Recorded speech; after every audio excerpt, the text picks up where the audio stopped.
Baseball. So yeah, he brings a lot to the game, and he's right here. Right now.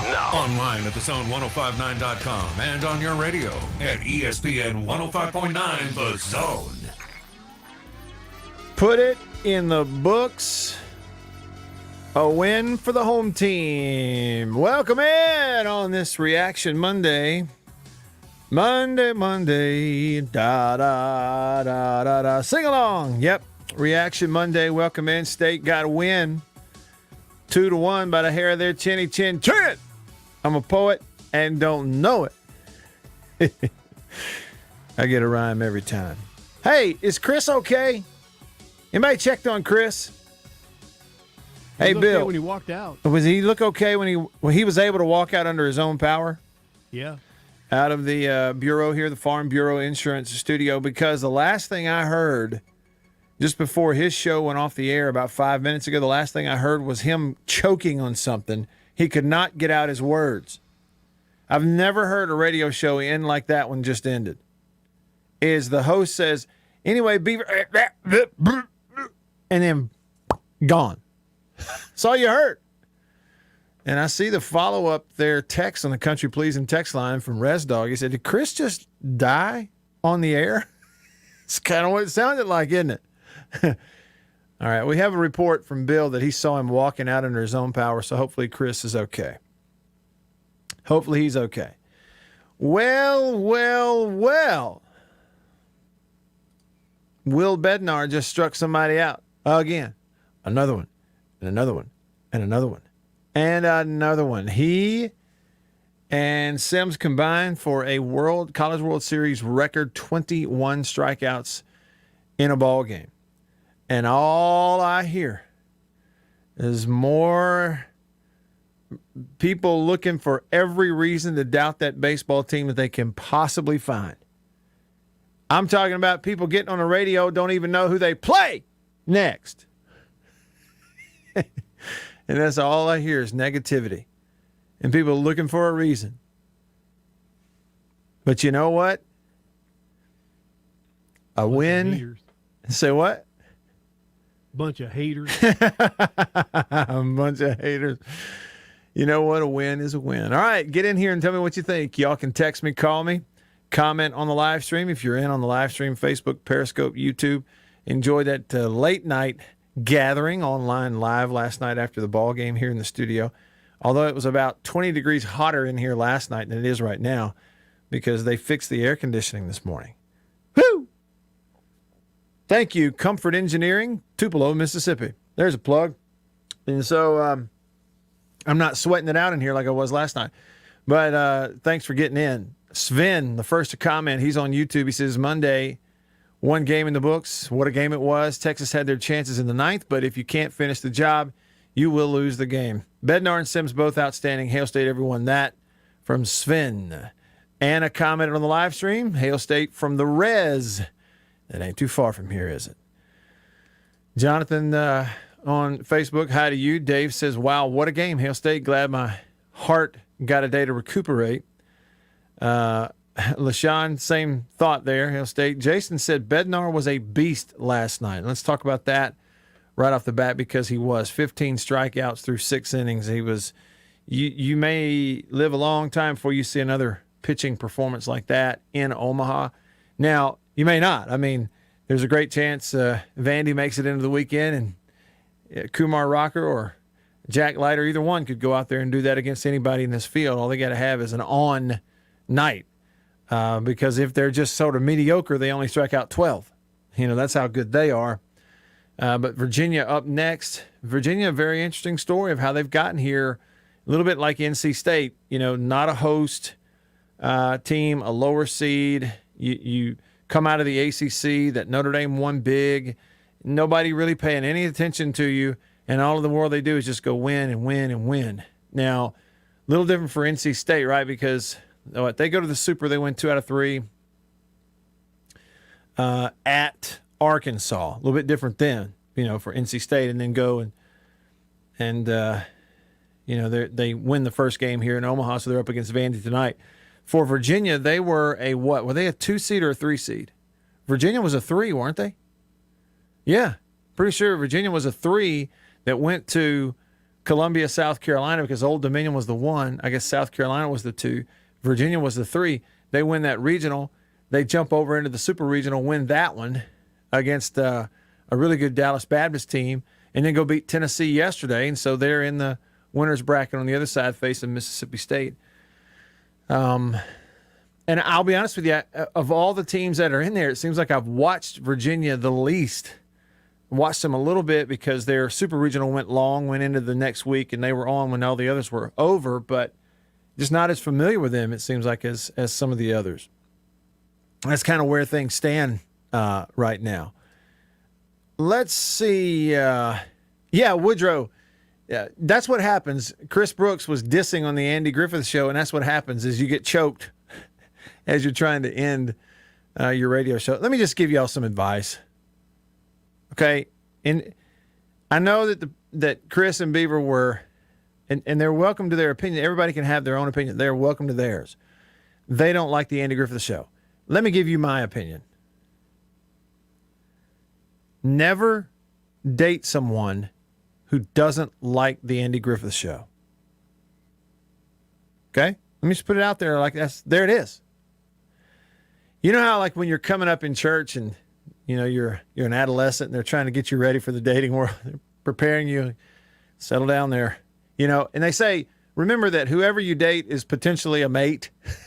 Is a possible mate. I mean, it's a terrible line, but that's the way it is. Okay. Whoever you date is potential mate.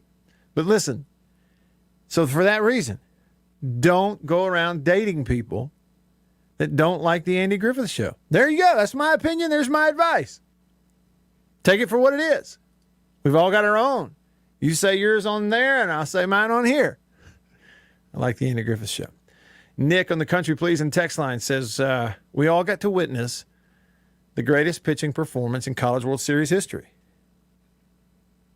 And it was one of ours. Willie B made himself a few more million last night. The guy was unbelievable, and you could say you could go over any number of stats. You could talk about swings and misses. You could talk about fastballs. You could talk about the slider and the way that it was working for him.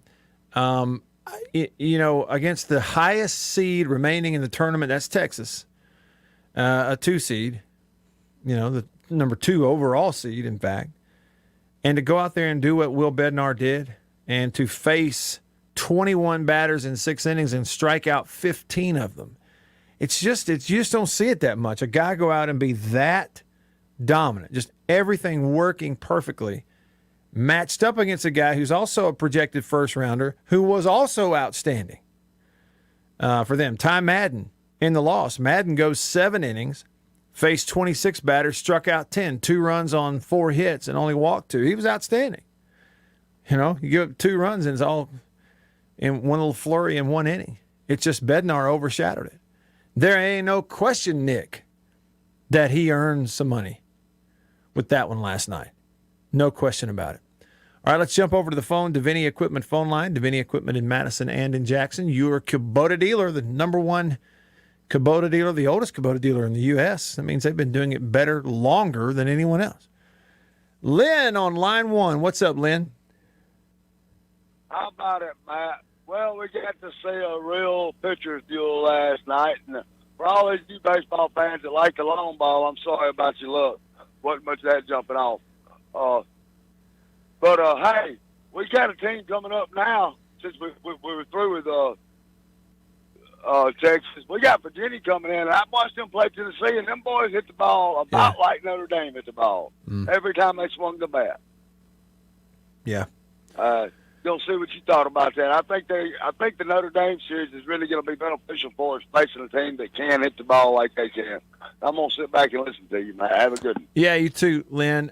Here today and this afternoon, a little bit tomorrow before the show, I'm going to have a chance to, go back and maybe read through the trend of Virginia's season, see who they beat and, up and down and why they went and were a 3 seed, because they obviously can hit the baseball.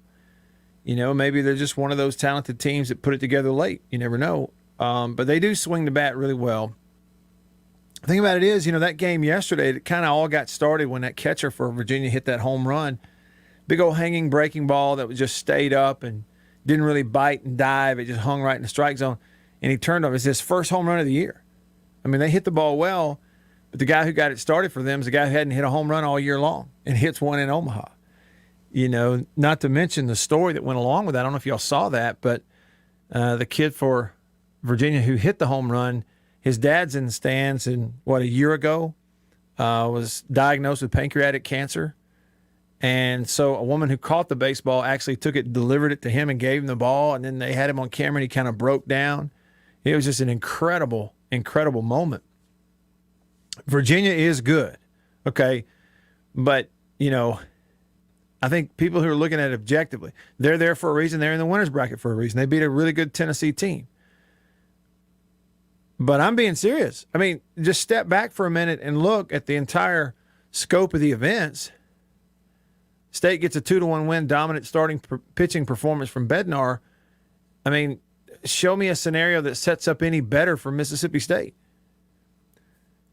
Right? I mean, think about it. Show me one that sets up any better. In that your second game in Omaha after advancing in the winner's bracket, you're going to face the lowest seed in there, a team that was a 3 seed coming in, who is going to be into their number 2 pitcher. Your number 2 is Christian McLeod, who, if he's on like Bednar, and Christian's been pretty good away from Duty Noble this year. He's had some good starts away. You had a great chance to win the game and advance. And then you're set up, right? And then you're sitting there waiting on somebody to come out of the loser's bracket. It could be any of those other 3 teams. It could be Virginia. If you win, if you win, it could be Virginia, Tennessee, or Texas. Right? Well, what has State hung its hat on pretty much all year long? Pitching depth and bullpen depth. Pitching depth and bullpen depth. So if you win tomorrow night, you don't play again until Friday. And then you got all this pitching depth and bullpen depth. Sims is now ready for you again. And you're going to face other teams that they aren't throwing their number ones. You don't see Ty Madden again. It potentially is setting up really nicely for State. Now, probably a responsible thing to say here is that, yes, this is the 3rd year in a row that State has been in the College World Series. It's also the 3rd year in a row they've won their opening game and went in the winner's bracket. It's also the 3rd year in a row they won their opening game by 1 run. Last time they went and beat Auburn 5-4, and the time before that they beat somebody like 1-0. So they've had a knack for these, opening round games for sure. Bob, I'm seeing that. We'll get into it later in the show. The Supreme Court ruling today on that Austin case, which, I mistook it. When I first saw it today, I thought, oh boy, what is this? I thought it was the kind of the opening up to just pay them. That's not what it is. The ruling today was that there can't be any rules that keep schools from giving student athletes any benefit they need educationally. Free laptops and more tutoring and postgraduate internships that they get paid for and all this kind of stuff. That's what all that is, which hard to believe that hadn't already happened, right, Bob? So it's just one step that's in this incremental process of totally overhauling college sports. It's happening before our eyes. It's going to continue. It's not going away. There will be a total overhaul of college sports. It has grown to the point where the bubble has completely burst from what they have always had. And it's one more step. But that ruling today is not a wild, wild west. Come get your money and play for us. That's not it at all. All right, here we go. Country Pleasing text line. Y'all text me at 885-ESPN, Country Pleasing sausage on grocery store shelves throughout the Southeast. I ate a little bit of green onion and pepper jack for lunch. Yeah. Love it. It was good. I may cook some more tonight, in fact. Third Dog Night says Bednar increased his stock. I think he did. I think he definitely did.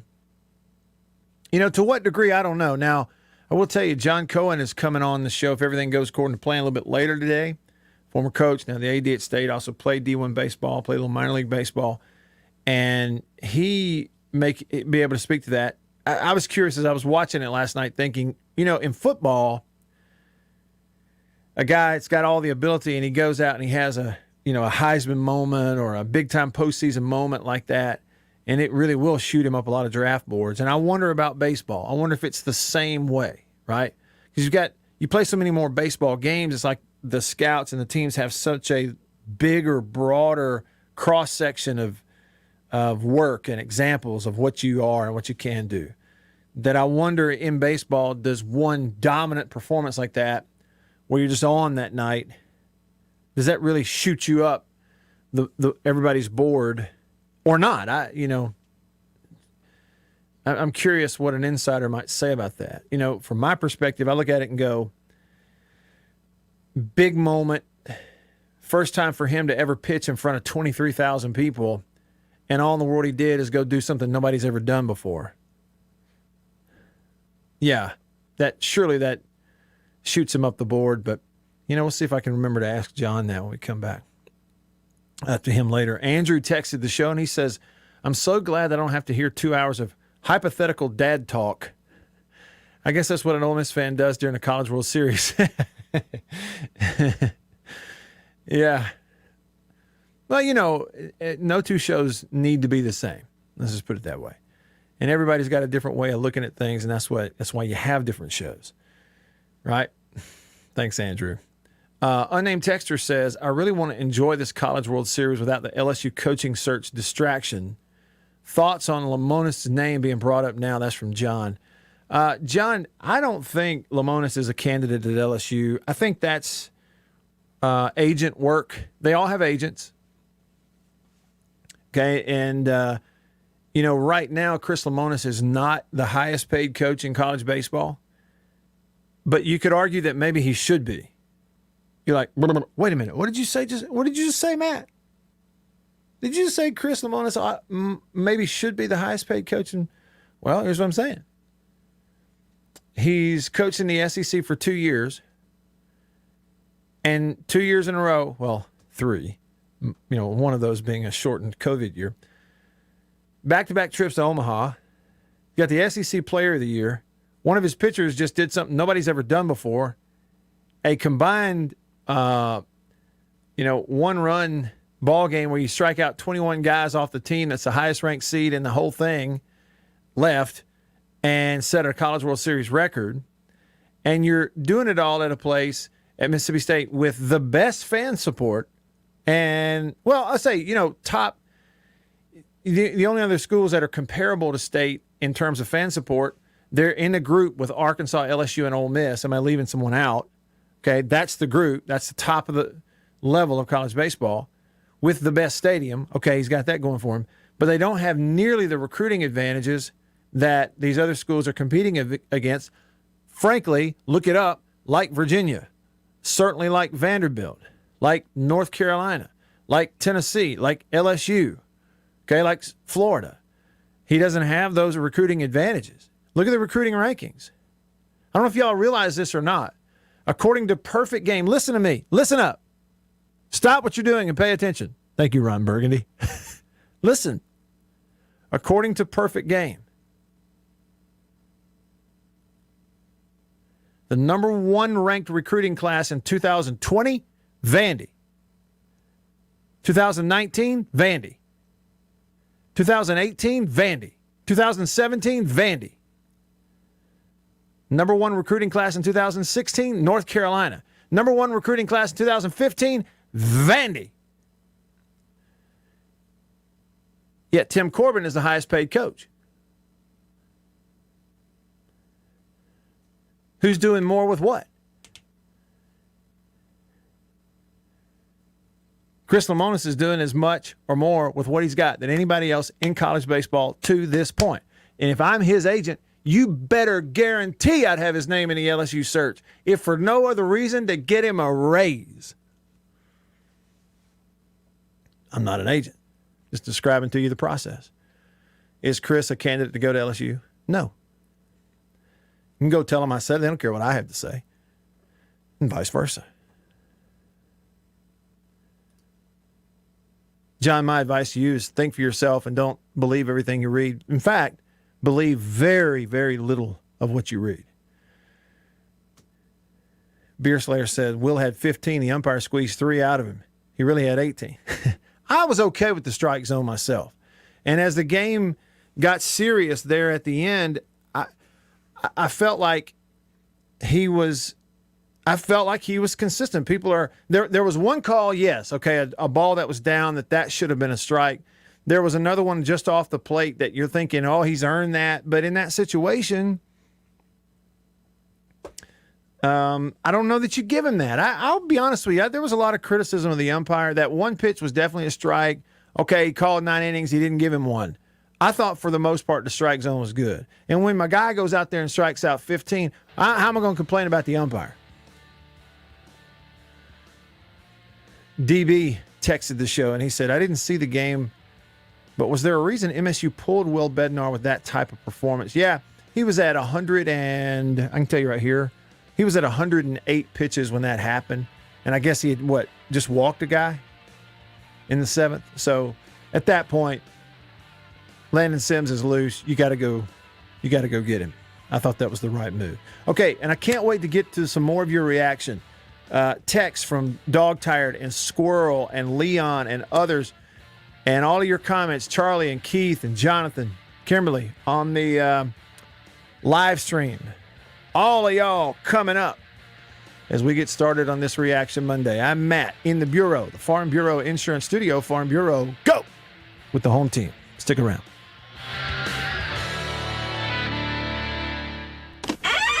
After these messages, we'll be right back. For double enjoyment, reach for Beech Nut Peppermint Gum. It sparkles your smile, your breath, your whole sense of enjoyment. Beech Nut Peppermint in the familiar yellow pack. Jeans do come true. Blue Delta Jeans makes the best fitting, most comfortable jeans in the world. Let's dive in and see what we have here. Do what I did. Visit BlueDeltaJeans.com. Find your fit. Just for my listeners, enter discount code Matt Wyatt. Just answer the questions. BlueDeltaJeans.com. Answer the questions. Use this code. Use the code. You're going to get a discount. They are the most comfortable jeans I've ever worn.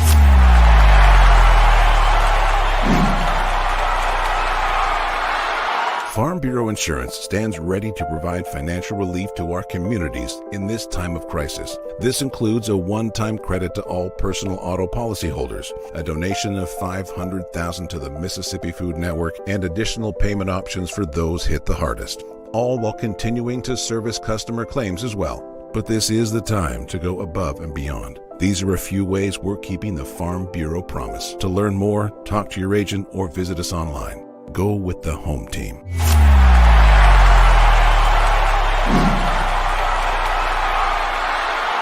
Hey, y'all, let me tell you a little bit about C Spire. New stuff in 2021, including 5G coverage. If you go to their website right now, cspire.com, you're going to see their no bull, which, by the way, I love the Super Bowl ad with the slow motion bull. You're going to see that on the website. But look, they're right. There's been a lot of bull over the years in your wireless bill, depending on if who you were with. And my experience with C Spire is just like they say, there's no bull. I know what it's going to cost me each month. I know what my coverage is the number one coverage in Mississippi, period, the number one network. And they've got 5G phones that are 5G ready. Now, I have the new iPhone 12 Pro Max, got it at C Spire, went and did curbside at my local C Spire location and did the exchange where I traded in my old one, got the new one, and it's 5G capable. And we've got 5G coverage in parts of Mississippi, and it's just growing by the day.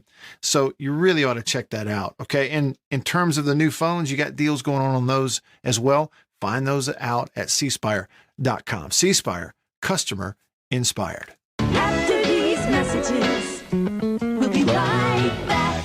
Every farmer understands their farm can't thrive without some good partners like sun, soil, and rain. And farmers in North Mississippi also rely on another important partner, Mississippi Land Bank, because land and farm financing are Mississippi Land Bank's primary focus. We've grown alongside these farmers' crops for more than 100 years. We understand what a farmer needs, and we know the lay of the land in North Mississippi. And that's where I stand.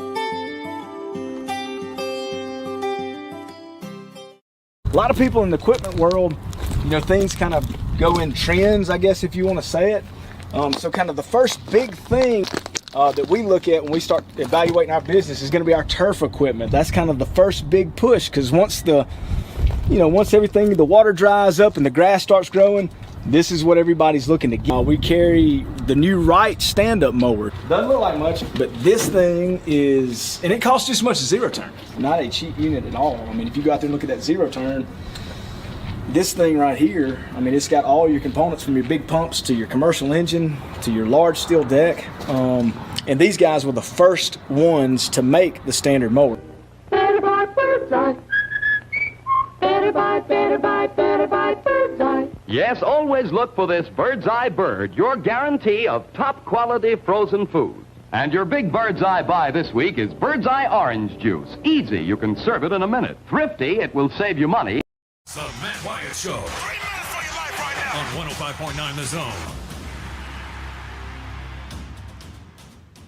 All right, back with you. Here we go. Just kind of getting started here on this reaction Monday. State gets a win last night, advances in Omaha. You got some NCAA/Supreme Court news today. We've got the countdown of 100 teams in 100 days coming up. That'll be we got 3 of them today. Today is actually 75 days away from September the 4th, the first full Saturday at college football. So we'll have team number 75, but we'll have 76 and 77 as well, kind of cover the teams from the weekend and be all caught up today with 75. Plus, mainly your reaction on the live stream and the text messages on the text line, and giving me a call on the phone line as well. Kind of your reaction, your thoughts on how things look, and is it Vandy and everybody else still, and maybe according to recruiting it probably should be, or does State have a chance to go win a national championship? Is this going to be one of those College World Series where some fluky things are going to happen? Not fluky, but some freaky things are going to happen. It's going to be a wild ride at the end, and we'll see. Still a lot of baseball to be played out in Omaha. So all of that and more, all of your thoughts coming up. Let's jump over here to the text line, the Country Pleasing text line first. Country Pleasing sausage on grocery store shelves throughout the Southeast. Hit me up, 601-885-ESPN. 601 number, 885-ESPN or 885-3776. Dog Tired in Florence says, in 1990 in the College World Series, Stanford recorded 4 strikeouts in 1 inning. State could have had 28 strikeouts. What does that mean, Dog Tired? I'm not following the thinking there. And first of all, how do you get 4 strikeouts in an inning, right? Is that it? A swing and a miss, ball gets away, swing and strikeout, but he reaches first base on a pass ball? And then State could have had 28. You're talking about could have had 28 strikeouts? I don't know. Help me out there. Squirrel says, considering how hard base runners and hits were for Texas, if you're the Texas third base coach, do you send the pinch runner home on that base hit, either tie the game or make them have a play at home, or was holding him up right there the right move? All right, that's a really good question, and I need to go back and kind of remember the situation, because there's this golden rule. What's the about outs at third and outs at home? Like, you never make that third out at third base or at home, because the whole idea of scoring position, second and third, you're in scoring position. Okay, so it was 2 outs. Yeah, I need to go back and watch it too, and I'm just trying to remember where everything was and where the ball was hit. You may remember it better than I do. I just know that, third and home, I guess if it's not a clear thing, you hold him up right there because that's a tying run at third base. And if it's 2 outs, see, and I can kind of see it from the other side too, because if it's 2 outs, a fly ball is not going to score you and tie the game. It's going to take another base hit. Okay, but because it's 2 outs, you potentially round third and get yourself thrown out in a ball game trying to score when you'd be standing down there on third base in scoring position. You need 1 base hit to win it. And maybe given the way that the inning has gone too, I guess, the right way to put it is you certainly never should ever make that third out at third base. That's one thing. He's already safely going to be there. The way the inning is gone, you've finally put the bat on the ball on Sims. And if, as a coach, you're timing that up on the hop and the crow hop. I'm sorry, the fielding and then the crow hop of the outfielder, and you're just not going to send him if you don't feel like he can make it, especially in that situation. You can't have that potential tying run get thrown out at home because you sent him. So, it's probably the right move to hold him. But, you're making those decisions on milliseconds. And to the speed of the runner, too. That's the other thing. If it's Enrique Bradfield, the leadoff hitter for Vandy, you just get out of the way and say, go, because he's going to score. And so the speed of the runner plays into that as well. It's a really good question, though. Let's see, where am I? Yeah, it was 2 outs. Okay, unnamed texter. Matt, MSU is the best job in America, bar none. Lamonis is no fool. He knows he can compete to win it all every year. LSU is a step down. Pay the man. There's a strong opinion that a lot of people would disagree with, but there it is, unnamed texter. Leon texted the show, and he says, I am a diehard Bulldog, and I love last night's pitching performance. With that being said, remember that in today's world, you are only as good as your last start. Let it go and get ready for the next game. Very easy to be just as bad as you were great the night before. Hail State and go Dogs. You're right. It can flip on you. Unnamed texter says, I'm not sure if you heard or not, but Troy Tulowitzki is an assistant coach for the Texas baseball team.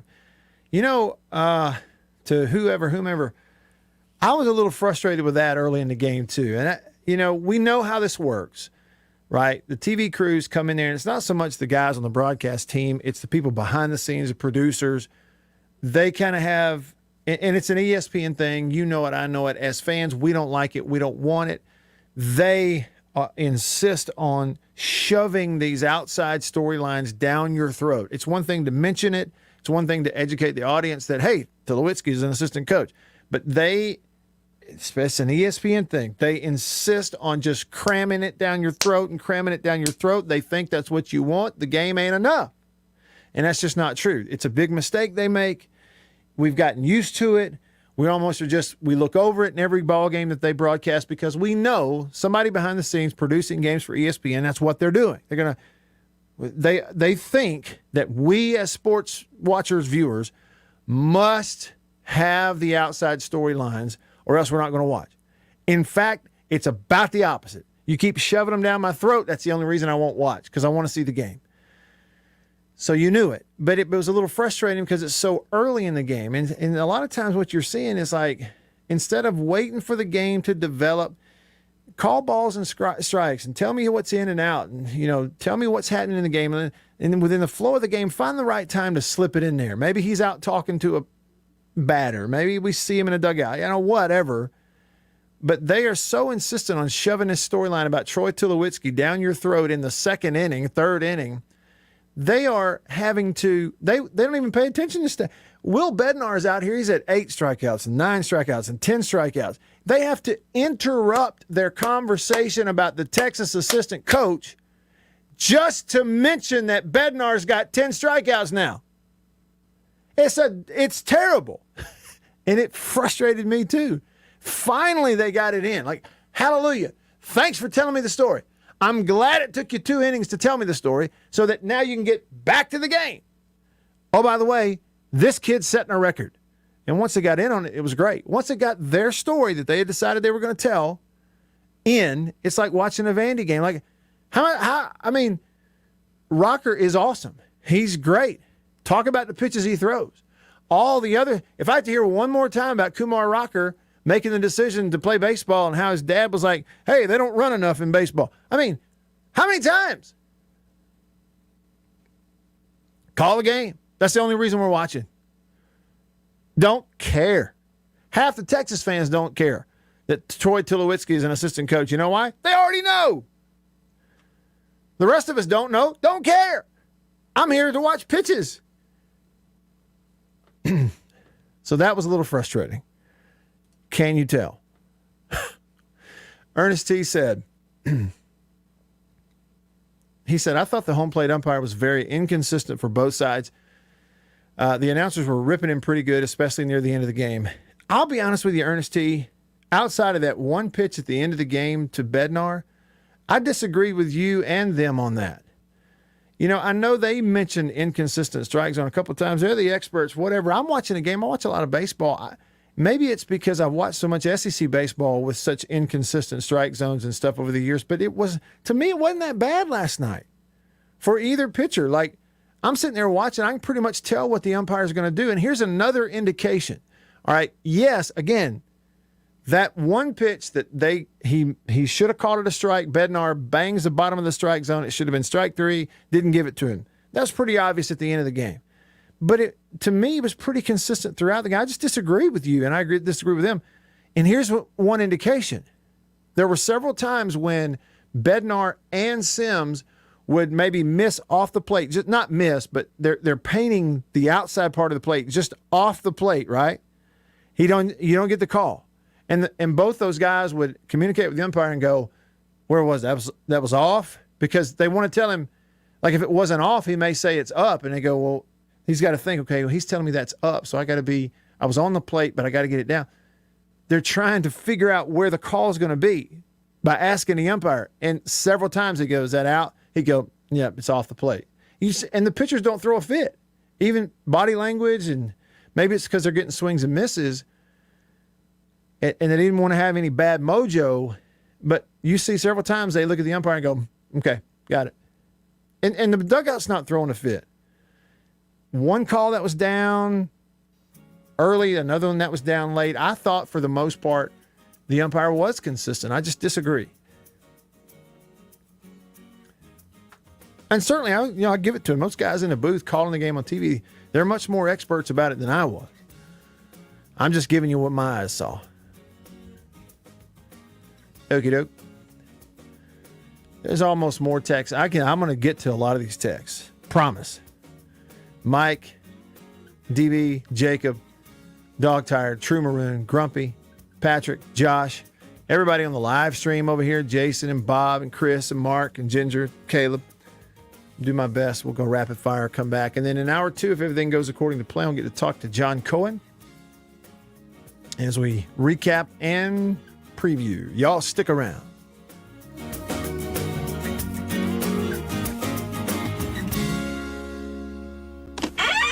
After these messages, we'll be right back. Arrived today. Jeans do come true. Thank you, Blue Delta. Yeah, jeans do come true. That's what the bag says. Blue Delta Jeans makes the best fitting, most comfortable jeans in the world because they are uniquely made for you and only you. Raw denim jeans, custom fit, hand tailored in Tupelo, Mississippi, my hometown. Let's dive in and see what we have here. Do what I did. Visit BlueDeltaJeans.com. Find your fit, design a jean, and before you know it, you'll be addicted. Just for my listeners, enter discount code Matt Wyatt, all lowercase. Again, that's if you listen to me, you can use discount code Matt Wyatt, all lowercase, and at checkout, you're going to get a 10% discount off your order. So I just went online, ordered them, BlueDeltaJeans.com a couple weeks ago. Went in, I didn't go get measured. I just entered, what I knew about myself. I just answered the questions, and here they are at my doorstep a couple weeks later. Nice. Yeah, Blue Delta. Nice. I'm happy. I've known the Blue Delta team for years, and I'm thrilled to have these guys on as a sponsor of this show. Blue Delta's Virtual Tailor is a fun and easy way to get yourself into the best fitting pair of jeans you're ever going to own. Bet you never thought you'd get a butt shot out of me, huh? How about that? Just answer the questions and they fit absolutely perfectly. They couldn't fit better. So just go online, BlueDeltaJeans.com, answer the questions. It's amazing how they do it. They will fit perfectly. You're not going to find better material and better feeling pants, period, anywhere. BlueDeltaJeans.com. Use the code, you're going to get a discount. They are the most comfortable jeans I've ever worn. I promise you that. And I know that you are going to love them too. Make sure you use the code. And remember, jeans do come true. After these messages, we'll be right back. Let me tell you about an ice cream can't be beat. The very best tasting you can eat. It's Meadow, Meadow, Meadow, Meadow Smooth Freeze Meadow Gold. Go to your ice cream man today, and here's the word that you should say. Oh, give me Meadow, Meadow, Meadow Smooth Freeze Meadow Gold. And remember, folks, Meadow Gold Is mighty good. For double enjoyment, reach for Beech Nut Peppermint Gum. It sparkles your smile, your breath, your whole sense of enjoyment. Beech Nut Peppermint in the familiar yellow pack. 6 o'clock, dinner time. Thank goodness for Jell-O Instant Pudding. Yes, thank goodness for Jell-O Instant Pudding. The terrific busy day dessert you can make at the very last minute. See how quick and easy. Just add it to cold milk and beat it up. That's all. By the time you're ready to eat it, it's all ready for you. Jell-O Instant Pudding, made by the famous Jell-O folks. So creamy, so nourishing, so delicious. No other instant pudding is quite the same. Stock your shelves with all 7 flavors. The good busy day dessert. Jell-O Instant Pudding.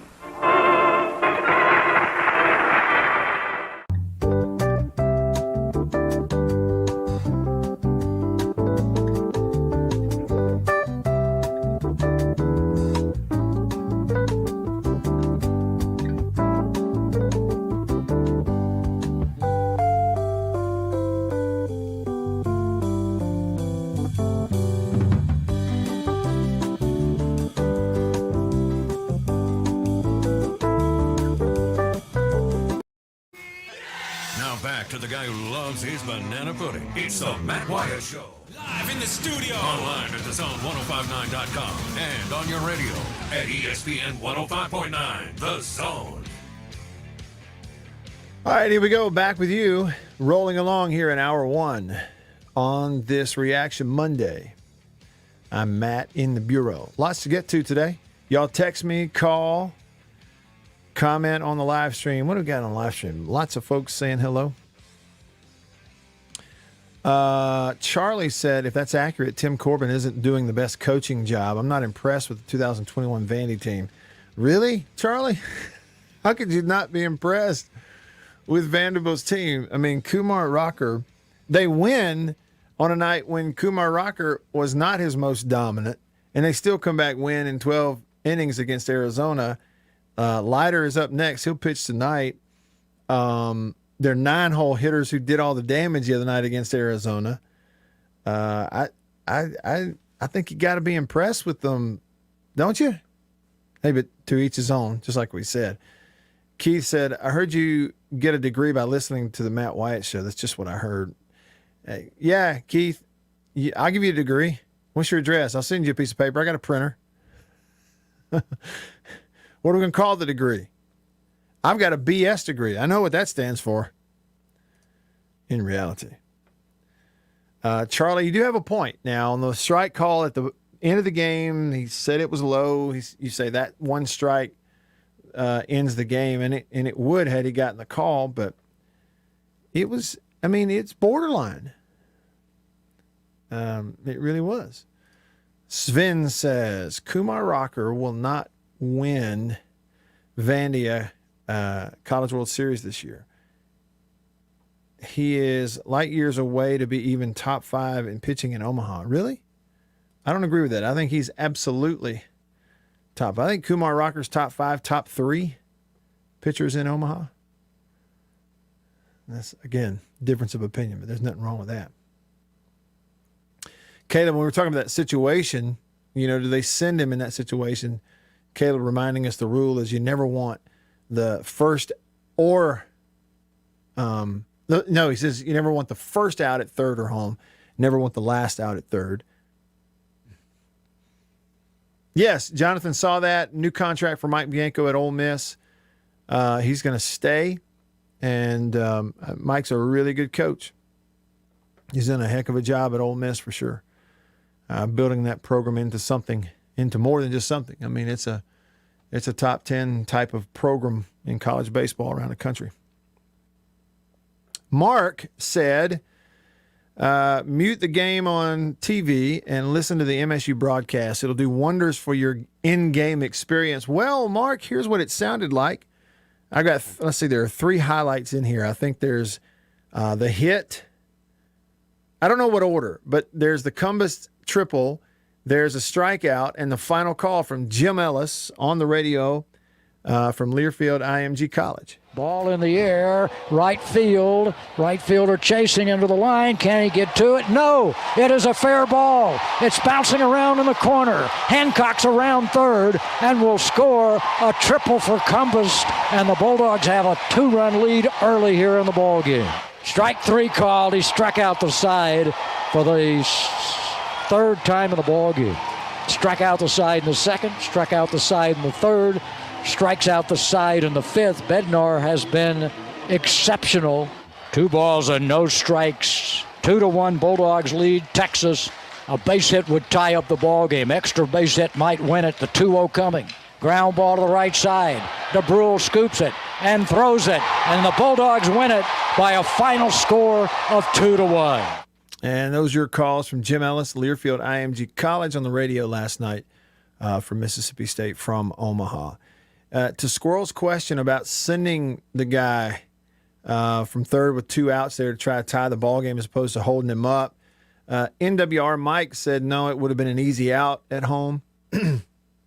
Again, what I'm not familiar with, I can't quite picture it in my head where the ball's bouncing and where it was in relation to where he was, nor do I know what kind of speed the runner had. But I know that they had pinch run, didn't they? I mean, so you would think they put a guy in there who could run pretty well.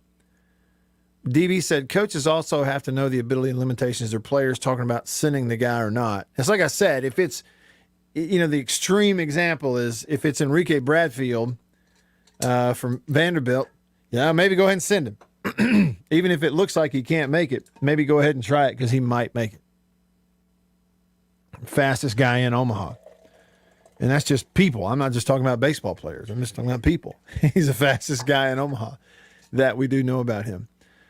Jacob texted and said, I think they would have sent the runner if he would have been stealing on that 0-2 pitch, but he wasn't, so there was no way that he would have scored. Yeah, I mean, if he'd been moving early, but with 2 outs, you're going to move on contact, right? Like there's no watching it to see it down. You just take off with 2 outs. I apologize for having to clear my throat constantly here. I don't know what's going on. True Maroon. So that's why, unless Ben McDonald is on the call, I line up the game with Jim Ellis on the Hail State app. Somebody said ESPN also thinks viewers like noise from Dick Vitale.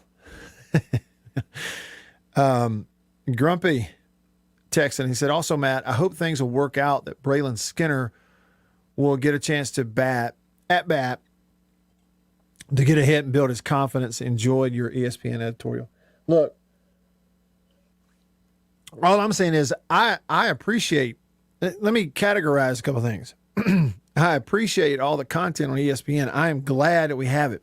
I'm glad the SEC Network is linked in there with them because therefore I can watch all that stuff throughout the year right here on my phone from C-Spire.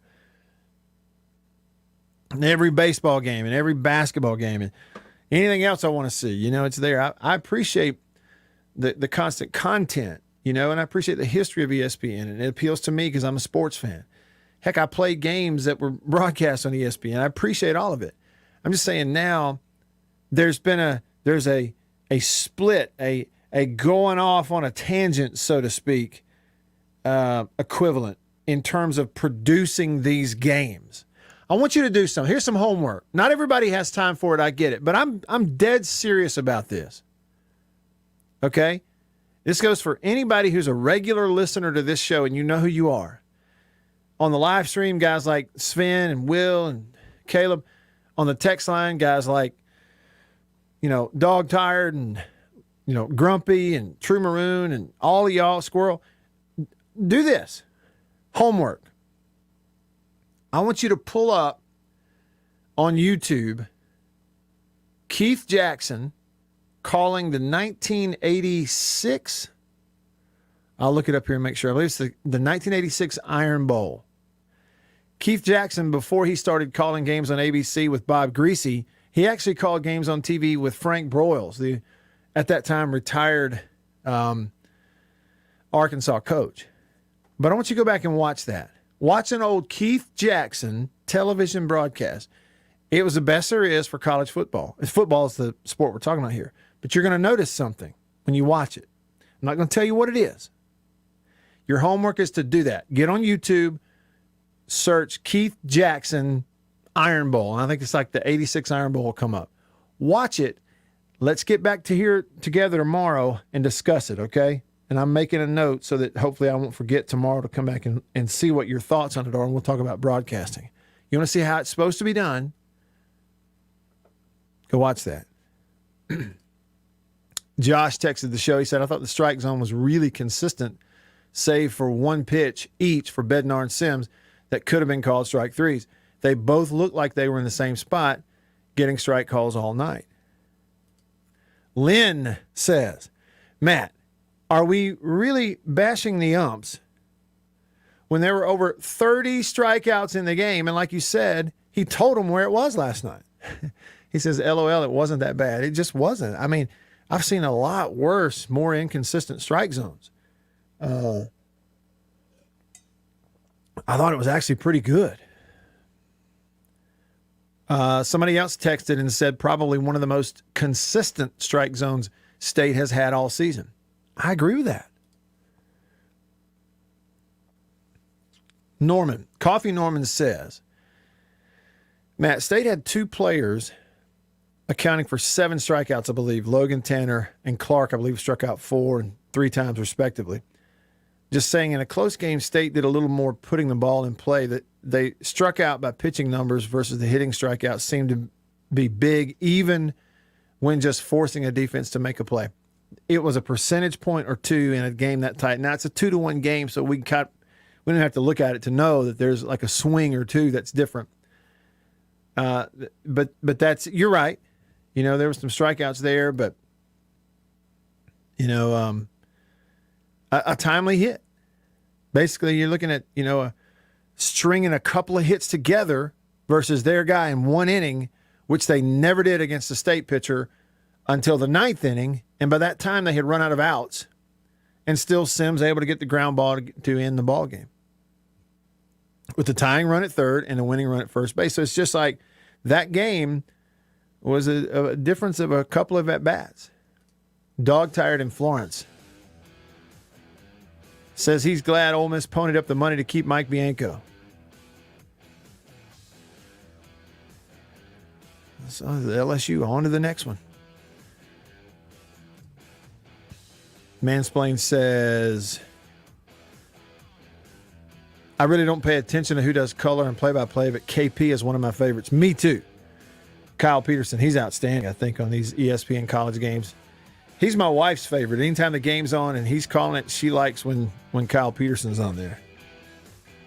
Berkey, all those guys, I think they do a fantastic job. I really do. Somebody behind the scenes is pushing these stories on them a little too much, just like they do the Major League games, and we're tired of it. All right, hour 2 coming up after this. Y'all stick around.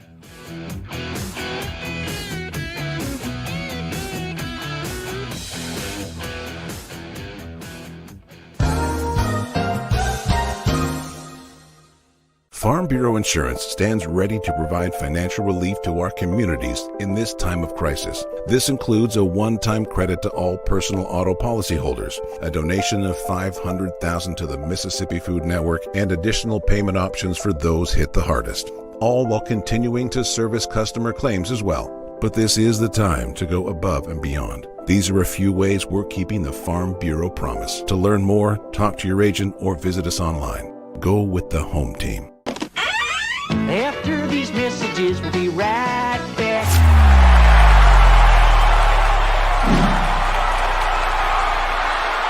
We are about to have a fire and cook some sausage. A country pleasing sausage is outstanding, whether you cook it over a fire or in the house. Cook some of this right here. It's green onion flavor. You see that?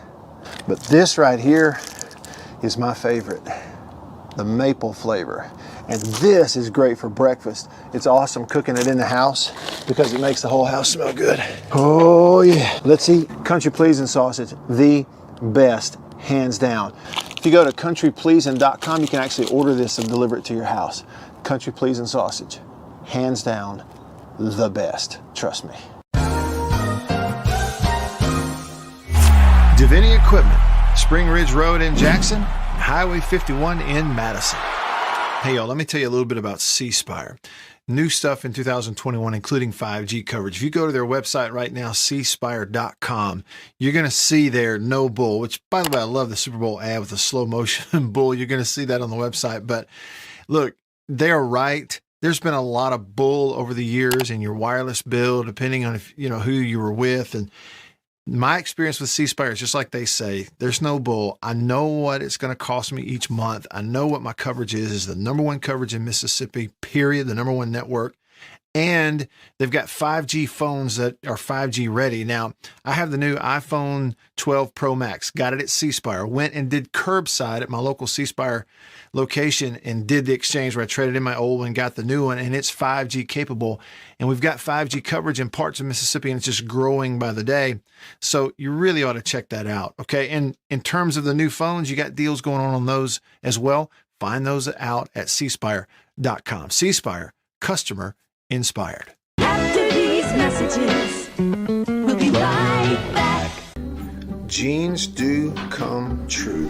Blue Delta Jeans makes the best fitting, most comfortable jeans in the world because they are uniquely made for you and only you. Let's dive in and see what we have here. Do what I did. Visit BlueDeltaJeans.com. Find your fit, design a jean, and before you know it, you'll be addicted. Just for my listeners, enter discount code Matt Wyatt, all lowercase, BlueDeltaJeans.com. I just entered, what I knew about myself. I just answered the questions, and here they are. Nice. Yeah, Blue Delta. Just answered the questions, and they fit absolutely perfectly. They couldn't fit better. So just go online, BlueDeltaJeans.com, answer the questions, use this code. Use the code, you're going to get a discount. They are the most comfortable jeans I've ever worn, and I know that you are going to love them too.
Classroom, on the job, and in life. And see how much you can save at phoenix.edu. That's phoenix.edu. The best way to describe Mickey D's new crispy chicken sandwich is crispy juicy tender. And yes, it's all one word. Think of it this way. Crispy juicy tender is like fire lit smacking, trap bass crunk, child tea, ooh-wee, bay bestie boo, and then some. You get the point. Crispy juicy tender chicken with crinkle cut pickles. WRKS Pickett's Jackson. Time. It's time to get back to the Matt Wyatt Show. Live in the studio. Online at thezone1059.com and on your radio at ESPN 105.9 The Zone. All right, here we go. Hour number 2 of the show off and running on this Reaction Monday. Thanks for tuning in, however you're listening, wherever you're listening. I'm Matt in the Bureau, the Farm Bureau Insurance Studio. Farm Bureau Insurance, go with the home team. They are your home team, your Farm Bureau, local Farm Bureau Insurance agent, your hometown heroes. Staying connected to you because of C Spire, the #1 network in Mississippi. C Spire, customer inspired. As always, lots of ways for you to be a part of the show. Comment on the live stream, Facebook, YouTube, Periscope. Hey to y'all if you're in. Thanks for being in there. You can text me on the Country Pleasing text line or call me on the Davini phone. Davini Equipment, Madison and in Jackson, 995-1059. It's a 601 number, 995-1059. Give me a call. Right now, we'll start it off hour 2 before we have a chance to have a guest on with us here on the Davini phone in a few minutes. First up is Chris. Reaction of the weekend. What's up, Chris? Hey, Matt. I didn't get to watch the game. I just got to watch the 8th and the 9th inning while I was sitting here eating lunch. But, man, I'm going to say this. The umpires had to be good to get 21 strikeouts in a game, but that last inning, man, they squeezed Landon Sims. I was sitting here watching it thinking, man, this looks just like Louisville. Yeah, they're showing a replay. They just showed the replay, didn't they? I think it just finished, maybe. Yeah, it just finished. I was just on it watching it. But, man, it looked like 2019. It's like, what in the world? Why are they squeezing the state pitchers in the 9th inning? And, I mean, right there, that was the bottom of the night. Right there at the top of the night, they struck some of our guys out on some really questionable calls. Yeah. I'll be honest with you, Chris. Again, I just sort of differed. I didn't, watching the whole ball game, I know those were some close ones. I know the one at the bottom of the strike zone to Sims in the bottom of the 9th, it was like, wow, that could have been a strike, but it was borderline. And I just felt like for the majority of the game, the guy's strike zone was consistent, especially on pitches, away to those right-handed hitters for Texas. I just didn't have a big problem in the strike zone myself. Hey, Chris, call me back in a little bit, okay? Have a good day. Thank you. Yeah, thank you. Call me back anytime. All right, we'll flip it over right now. Davini Equipment phone line. Davini Equipment, Madison and in Jackson. Your Kubota dealer, the oldest Kubota dealer in the U.S. In fact, that means they've been doing it better, longer than anyone else right here at Davini. With us on the phone, John Cohen, Athletics Director, Mississippi State. And John, it's one of those where I might normally start off by asking you, have you ever seen anything quite like Bednar last night? But I think I know the answer is you haven't, have you? It was pretty good, Matt. He was so focused, dialed in, ready for that opportunity. And, you got 2 first-rounders, Ty Madden, which is excellent. It was at a time of day where it's a little bit difficult to see, and both pitchers took great advantage of that, but they were both fabulous. Both of them really challenged the strike zone, and it just came down to, a couple of hits, and it really came down to us just putting the ball in play more often than they did, and they're a very, very good baseball team, and their season's certainly not over. Hey, and John, you mentioned putting the ball in play more, and it was a really small margin, the difference in the two teams. And I'm always trying to find like this hidden guy that, maybe he was a key that nobody's talking about. So what about DeBrule, Scotty DeBrule, and his role in that game last night, which none of us are really talking about right now? Yeah, Scotty's a guy who has probably more Division I baseball experience than anybody on our team. Now, coming into this year, he had never played in the SEC, he had never played in the postseason, but he's certainly an older guy. He's brought a lot of maturity to our ball club, and yeah, I mean, he's not going to go up there and get cheated. He's going to put a ball in play, and he's going to make a defender make a play. And yeah, thank goodness for him last night. He had a huge at bat, and he drives in a run, and you know, the thing that I really like about him is when he's got a runner in scoring position, he's probably going to get 3 swings off. He's not going to take a strike. He's going to get swings off, and I think that makes a difference. John Cohen on your radio. John, this came up earlier.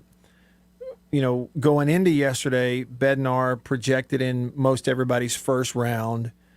The most recent one I saw, it had Will down at the bottom of the first round, round 24, going to Atlanta.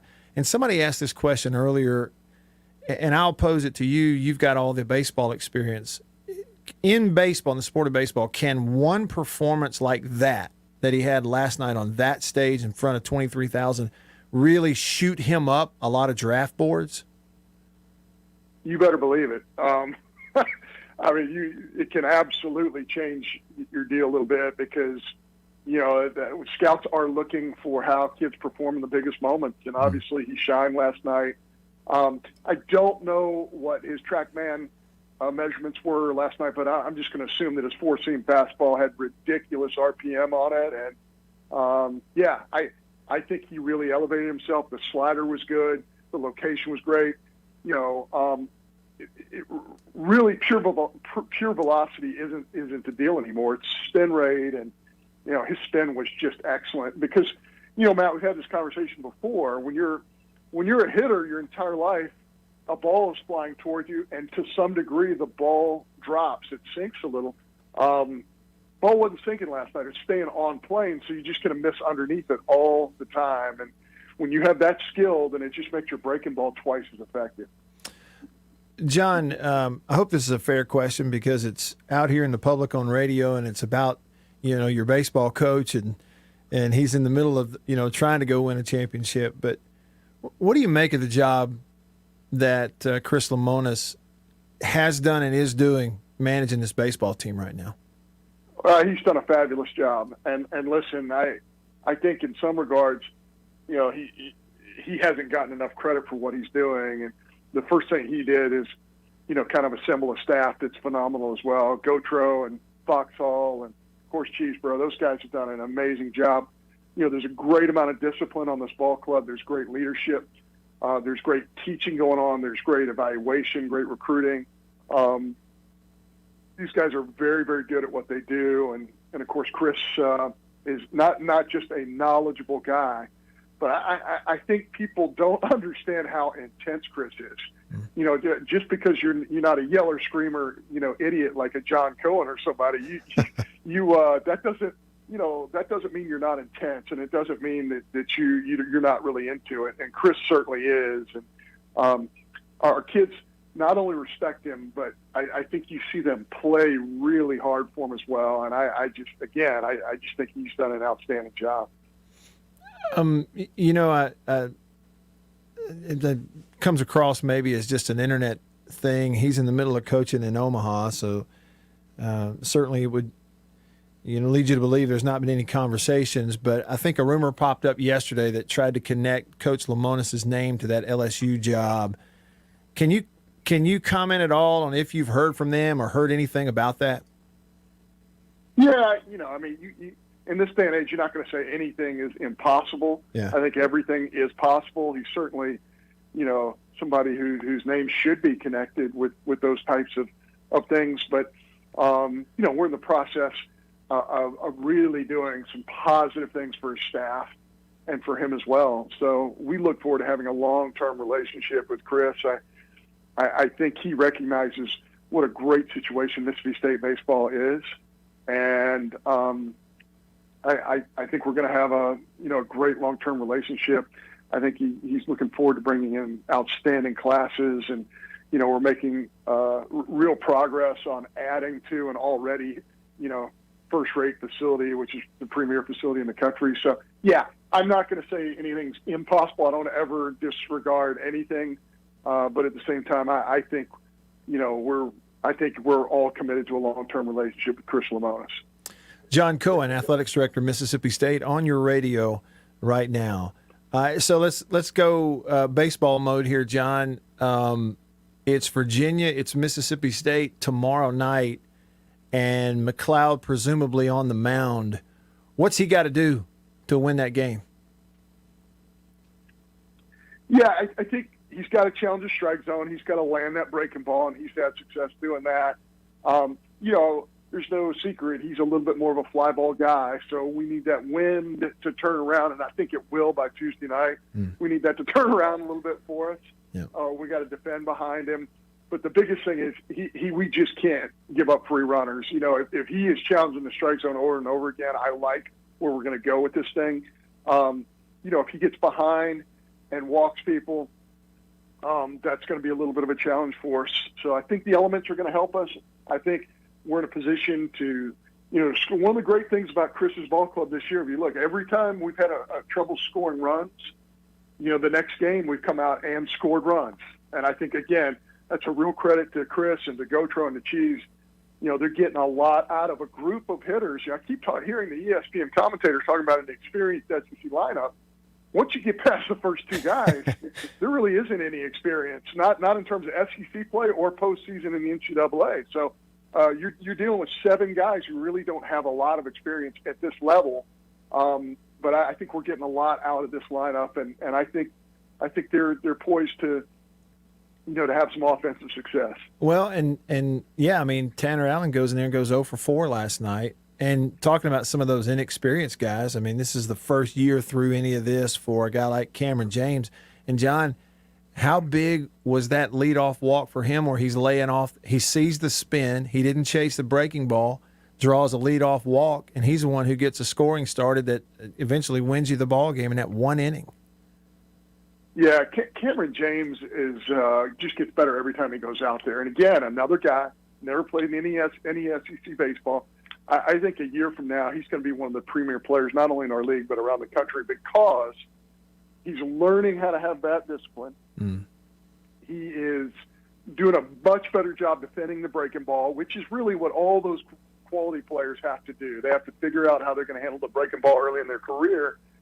He's got power. He can run. He's shown the ability to be able to steal bases. And you're talking about a guy who's 6'3" and he weighs 195 pounds. I mean, this is a really good-looking athlete who is starting to figure out his game a little bit. So just so happy for him and how far he's come. But, again, I think this guy has Hunter Renfroe type of ability, and he's playing at a premium position on the left side of the infield. So really, really excited about what he brings to the table. And John, talking about potential, there's that guy down there with Clark on the back of his jersey, which, no pressure there if you're in a Mississippi State uniform. But I want to hear your thoughts. I may be nuts. I may be building him up in my head. But, it's like after he got in there, he started having some at-bats. He hit a few balls really hard. A ball just jumps off his bat. These other teams see that just in a few at-bats and a couple of rounds of batting practice. And even though he's batting 8th in the lineup, these pitchers that he's facing, Kellum Clark I'm talking about, they are being very careful with him. And I think I'm seeing them show him a lot of respect at the plate as a freshman. Am I in the ballpark? No, I think you are. He, again, another young guy, never played at this level before. He's a year removed from high school. Yeah. He's going to be a fabulous player. And the truth of the matter is the guy can run. I mean, he's for a guy as big as he is, he also runs pretty well, which is going to eliminate a lot of double play opportunities. He's a smart kid. He does a great job with, strike zone discipline. Last night he had a little bit of a tough night, but I just think Kellum Clark's going to be a giant. I mean, he's going to be one of the great hitters in the Southeastern Conference. I think he's going to be a great draft pick. I think you're going to have to make a decision. Is he a corner outfielder? Is he a first baseman? Could he play third base? I think all those things are going to get better, but I agree with you 100%. That guy is going to be a great, great player. John, from your perspective, okay, and you're overseeing the entire department. Like me, I focus a lot on football and baseball, and other people may focus on one sport. You're looking at it from the perspective of the entire department and every sport and every athlete and how it even impacts, the greater, which is the entire university. So with that understanding that that's how you see it, what would be the impact if this baseball team were to win this whole thing, a national championship? Oh my goodness! You know what? The old coach in me doesn't even. I don't even allow myself to think that way because I'm just looking at, can we perform against a really good Virginia club? Because that's, none of that happens unless you take care of what's next. And that's the great thing about this coaching staff, and quite frankly, all of our coaching staffs at Mississippi State. They all get that. It's about what's next, not what's down the road. Would it mean a lot? Of course it would. I'm not trying to deny that at all. And boy, the fan support we've had here, Matt, is just incredible. And I think they can sense something really special happening with this baseball program. Is it this year? Is it next year? I don't know, but I will tell you this. We're putting ourselves in position to be successful, for the long haul. I mean, this is the third straight year at Omaha. No other program in the country can say that. It's our fifth straight super regional. No other program in the country can say that. I mean, I think we have really set ourselves up for success, not only through recruiting with our facilities, but also a mentality in that clubhouse of, there's an expectation when you put that uniform on. I mean, there really is, an expectation there. And we've had that conversation in recent weeks, John, how some programs, it's like a combination of the uniform, the name, the history, the fan base, that there's a confidence with some teams and some programs that we're going to win. And then there are others that just maybe lack that confidence. And, you experienced it as a player and as a coach. As a player, when you're playing at State, or if you were to talk to somebody that plays at LSU, does the confidence that the fan base has that you're going to win, does that affect you as a player? Yeah, I think it can. Listen, these kids are human beings, and when you put that uniform on and you're performing, you don't want to let the fans down. Mm-hmm. And I just remember that as a player. We had a pretty tough 3-year stretch where we're hosting regionals in Starkville, and we're not getting it done in those regionals. And I think a big reason is, we just don't want to let the fans down. That can't be part of your mindset. Your mindset is about your preparation. It's about it's not about an opponent. It's not about the fans. It's not about any of that. You have to make the game your own. You have to beat the game.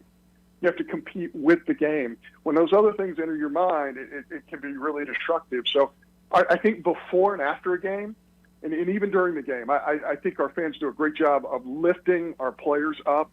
There's no question that matters. But, as a player, you can't get into that deal of, oh, my God, am I going to disappoint people if we don't play well? Hey, we're just going to play as hard as we can and let everything else take care of itself. John Cohen, Athletics Director of Mississippi State on your radio. Last thing, John, this came out earlier today. The decision in the Alston case from the Supreme Court of the United States says that the NCAA can no longer keep schools from providing athletes with education-related benefits like free laptops or postgraduate internships. And I found myself wondering, am I too old to get a postgraduate paid internship? I probably am. But, I'm probably past that statute of limitations. But what your thoughts when that decision happened today? Well, I think with all of these decisions, I think there's some positives, and I think there's some challenges. And again, we're not going to really know to the full extent how this affects us until 4 or 5 years down the road. But I am all about providing opportunities for student athletes, but, for every opportunity that's granted, in some respects, it might take away from the opportunities of others. And what I mean by that is there's a finite amount of opportunity and there's a finite amount of, financial support. And so where some might gain, others might fall back. And so it sounds like something incredibly positive, and I think it will be, something that is positive to a certain extent, but there will be some challenges that come with it. Certainly some challenges, depending on, which league and conference you operate in, which has a lot to do with that bottom line, I'm sure.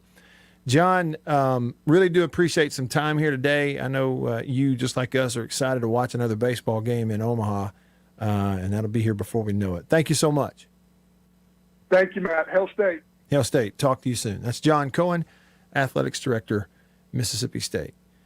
Covered some ground right there. Now, if you want to just go X's and O's, listen to what he said about the question about that game with Virginia. Okay, so this is a former player, former coach. He's coached in Omaha.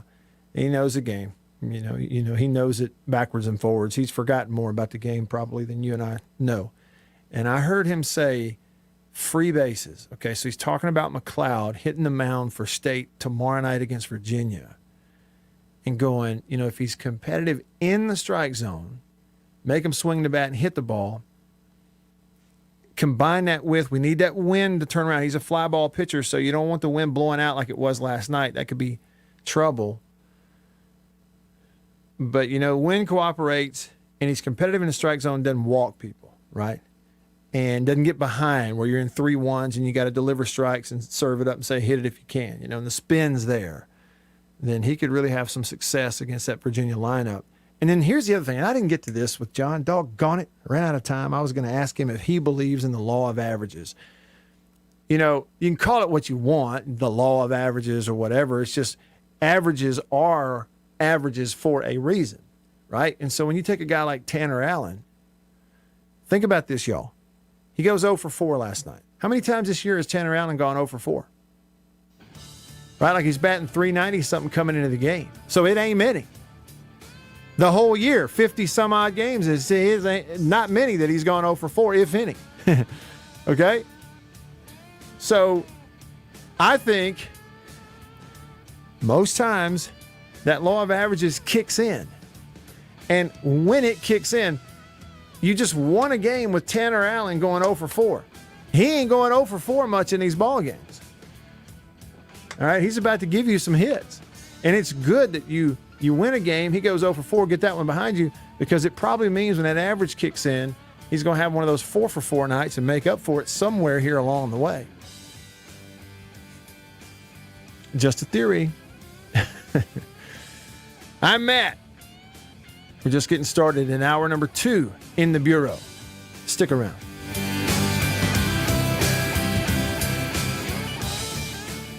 Now's the time to get a great deal of... After these messages, we'll be right back. Better buy Bird's Eye. Better buy Bird's Eye. Yes, always look for this Bird's Eye Bird, your guarantee of top quality frozen food. And your big Bird's Eye buy this week is Bird's Eye Orange Juice. Easy, you can serve it in a minute. Thrifty, it will save you money. Orchard fresh and delicious. Better buy Bird's Eye. Better buy Bird's Eye. Now, if you know your oats and want to feel your oats and taste how good an oat cereal can be, well, you'll go for Cheerios. Great way to start the day with really great eating. That's Cheerios, one of the few foods made from oats. The tasty cereal grain everyone should have at breakfast. Crisp and golden as only a toasted oat cereal can be. And nourishing? Why, a Cheerios breakfast gives you the power protein that grown-ups need to help stay in trim and youngsters need to grow on.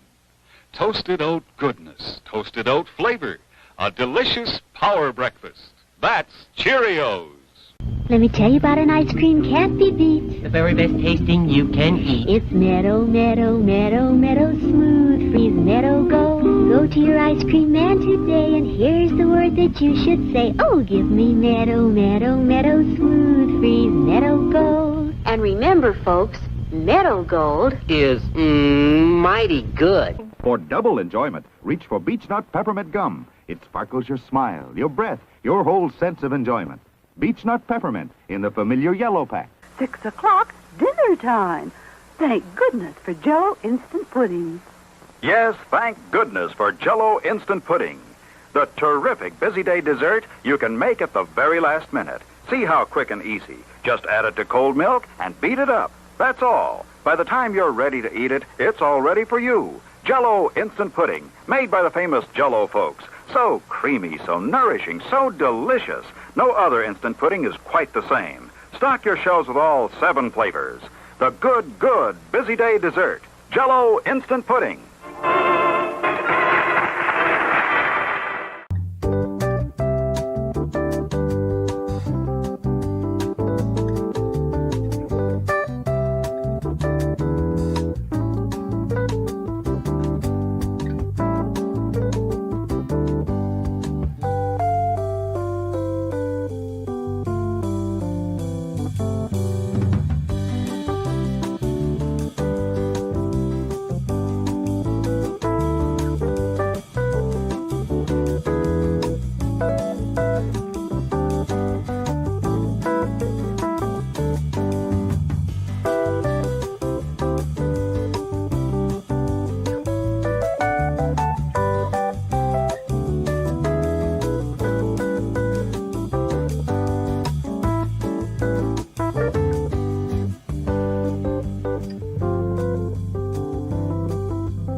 Hey, if you love football, so does he. It's the Matt Wyatt Show. Nobody breaks down quarterback play better than him.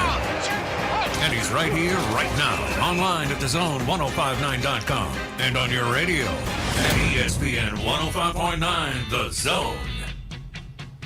Man, I am ready. Don't you know it? I am ready. I'm enjoying this Reaction Monday radio show today for lots of reasons. Your comments, your texts, your phone call, it's fun. I enjoy talking with you instead of just talking to myself. Number 2, I got hot coffee in the mug from High Point Roasters in New Albany, Mississippi. High Point Roasters coffee. I don't know if you can see that. There's some steam coming out of the top of that cup right there if you're looking on the live stream. I'm on a bag of New Albany blend. I grind it up, put it in the French press, pour it in here. Look. It's good now. So I'm feeling good. And I had a nice conversation with John Cohen, former player, baseball coach, and now AD at Mississippi State. We got into a little bit there. On the Chris Lemonis LSU mentions, he says, you never say anything's impossible. He says, but we're in the process of doing some nice things, including raises for assistant coaches, and they're working on some long-term stuff with Chris, and so they expect to get all that done. I don't remember the words, just exactly what he said, but that's the gist I got of it, and I don't think Lemonis is a candidate for LSU this year. All right, and a lot of your texts, I'm coming to those. Now, we got Patrick, Hook, Chris, Denzel, Anthony, Thibodeau, Jared, J-Rock, Dog Tired, and some more. And the last time I read through those, Bill told me that it sounded like I was naming off the 7 dwarfs. Grumpy and Sleepy and Bashful, and, we got some of those in there too. So I'm coming to your text. That's a promise. But first, I'm going to jump over here to the phone line, the Divini Equipment phone line. Divini Equipment, Madison and in Jackson. First up on line 1 would be Hank Dog. Hey, Hank, what's up? Hey, Matty, riddle me this. Okay. Why are we the only team that seems to observe the visitors wear gray room? I'll hang up and listen. What a great question. I hadn't even thought about that.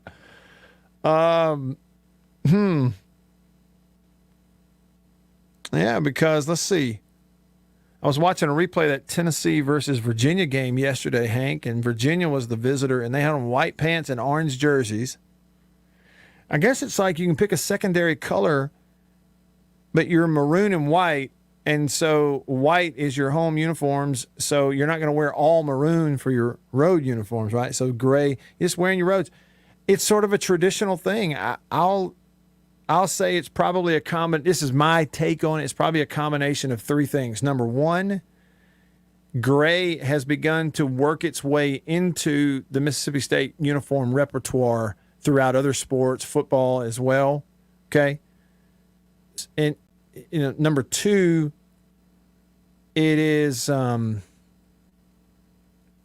very much a traditional sort of thing for State. And I think among a big portion of the fan base, and I think players and people on campus too, they sort of really like the gray uniforms, especially like the gray pinstripes. They didn't wear those yesterday. It just looks good, And that would be the third thing, is that's just what you wear. That's what your road uniforms are, I guess. But I don't know why. But that's all I got. Judy on line 2. Hey, Judy, what's up? Hey, Matt, the Bulldogs are up. They sure are in the winner's bracket. That's good. Yeah. I just wanted to say, Hail State, go Dogs, all the way to the top. And I'm not trying to take that away from Southern, because that was their motto, to the top. Right.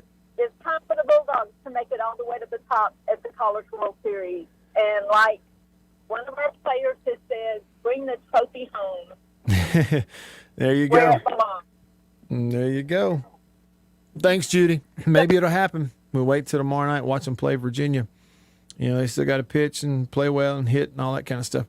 I'm looking at the bracket. I pulled up a copy of the updated bracket last night. Now, It's my understanding what Stanford and Arizona are playing right now. I don't have a score update, but I think they just got started.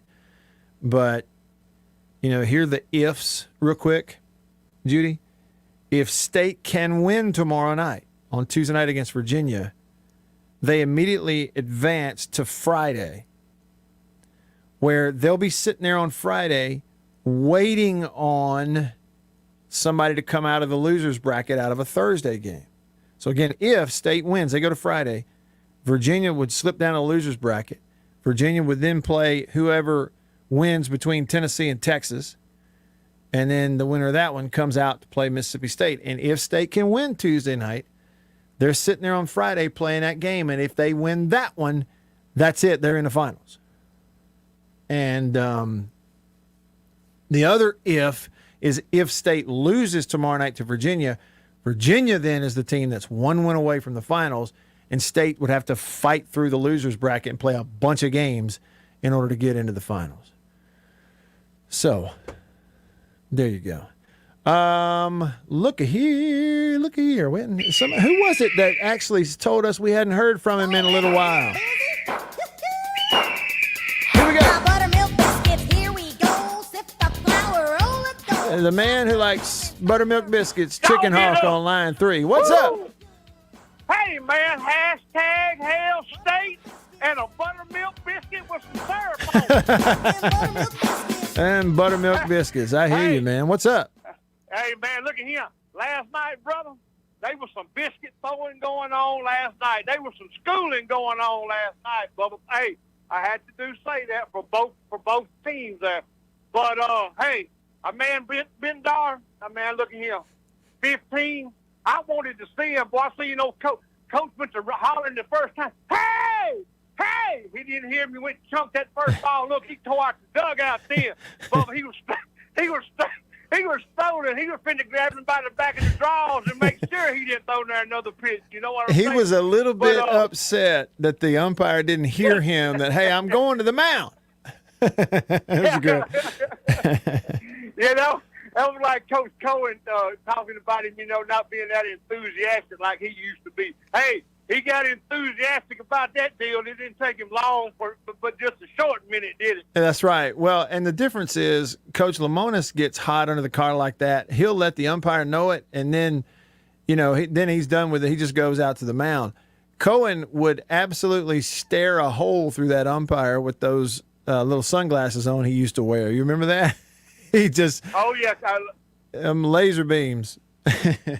Coach Cohen, I think you got some of me in you because you love to talk so much. That's what I told Cowboy Bill. I said, look here, Cowboy Bill. I said, let me talk that doggone bobtail before he gets wound up and starts talking to his motor won't fit running. And then, of course, you had a couple of the calls, which I'll bow down to them, But, and then Coach Cohen, man, he got that fire in him like me, like, you know what I'm saying? Look here, I'll be kicking that dirt. I'll be tugging on my drawers and spitting and everything else, man, When I go out there, I let them know, hey, you ought to see some of the stuff that goes on in mine Lou Bell's house sometimes. Boy, I'm talking about I come up off the couch and I get all up in front of the TV like, hey, you idiot, they can't see you, but I wish they could. Hey, but look here, I got to ask you a question. I got something I think we can put, to the buttermilk biscuit, but I can't find it. It may be floating around up in that cloud. Now, whatever goes up must come down. Mm-hmm. How you get junk out of the cloud when you put it up there? Well, you have to download it. Do you know the code to do that with? It depends. Depends on what cloud it's in. Well, it's on. I got an iPhone and I'm a C-Spot. Okay. Well, we can figure it out then. We can figure. Maybe I can help you. What is it you're trying to download out of the cloud, Chicken Hawk? I got a video that I done when we whooped the dog mess out of LSU last year, first game. 2 cowbells in my hand, and look at all it. I don't know, it had 5,000-6,000 views. It went way off on out yonder. Okay. People liked it, so I thought maybe cause I was shaking that boo boo, but I had that boo boo going. Me, my boo boo. There it is. He's always talking about the boo boo. Okay. Well, hey, when you see this video, I got the ring and I got the swing, Bubba. You know what I'm saying? Yeah, So I understand. I'm gonna Yeah, send that. totally. I'm gonna send that to you, so you. I know I hear the music. All right, hey. Move your butt to the funky beat. Buttermilk biscuits. See, hey. Now I got that image of him shaking his boo-boo. I can't get that out of my head. See, he doesn't know I started playing that music, so he'd think the break started.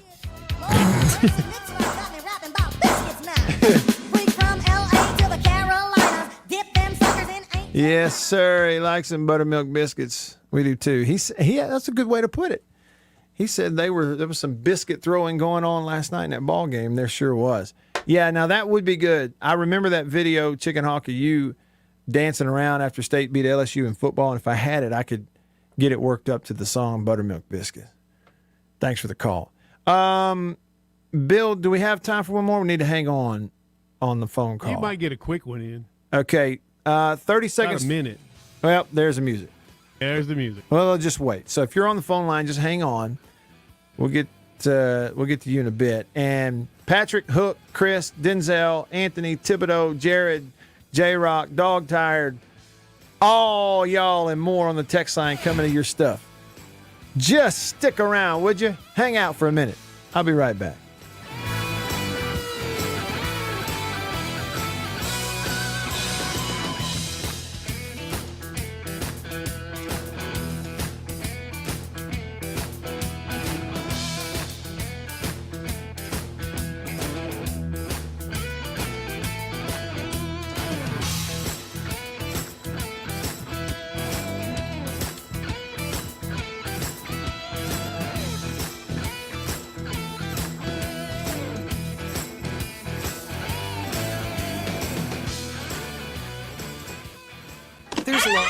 After these messages, we'll be right back. For double enjoyment, reach for Beech Nut Peppermint Gum. It sparkles your smile, your breath, your whole sense of enjoyment. Beech Nut Peppermint in the familiar yellow pack. Jeans do come true. Blue Delta Jeans makes the best fitting, most comfortable jeans in the world. Let's dive in and see what we have here. Do what I did. Visit BlueDeltaJeans.com. Find your fit. Just for my listeners, enter discount code Matt Wyatt. Just answer the questions. BlueDeltaJeans.com. Answer the questions. Use this code. Use the code. You're going to get a discount. They are the most comfortable jeans I've ever worn.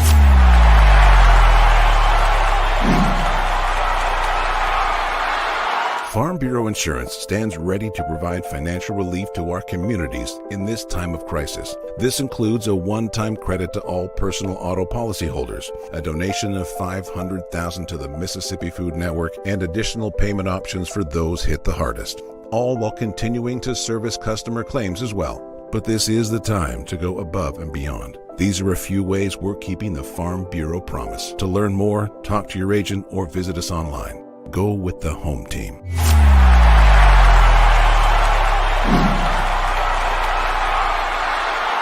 Hey, y'all, let me tell you a little bit about C Spire. New stuff in 2021, including 5G coverage. If you go to their website right now, cspire.com, you're going to see their no bull, which, by the way, I love the Super Bowl ad with the slow motion bull. You're going to see that on the website. But look, they're right. There's been a lot of bull over the years in your wireless bill, depending on if you know who you were with. And my experience with C Spire is just like they say, there's no bull. I know what it's going to cost me each month. I know what my coverage is the number one coverage in Mississippi, period, the number one network.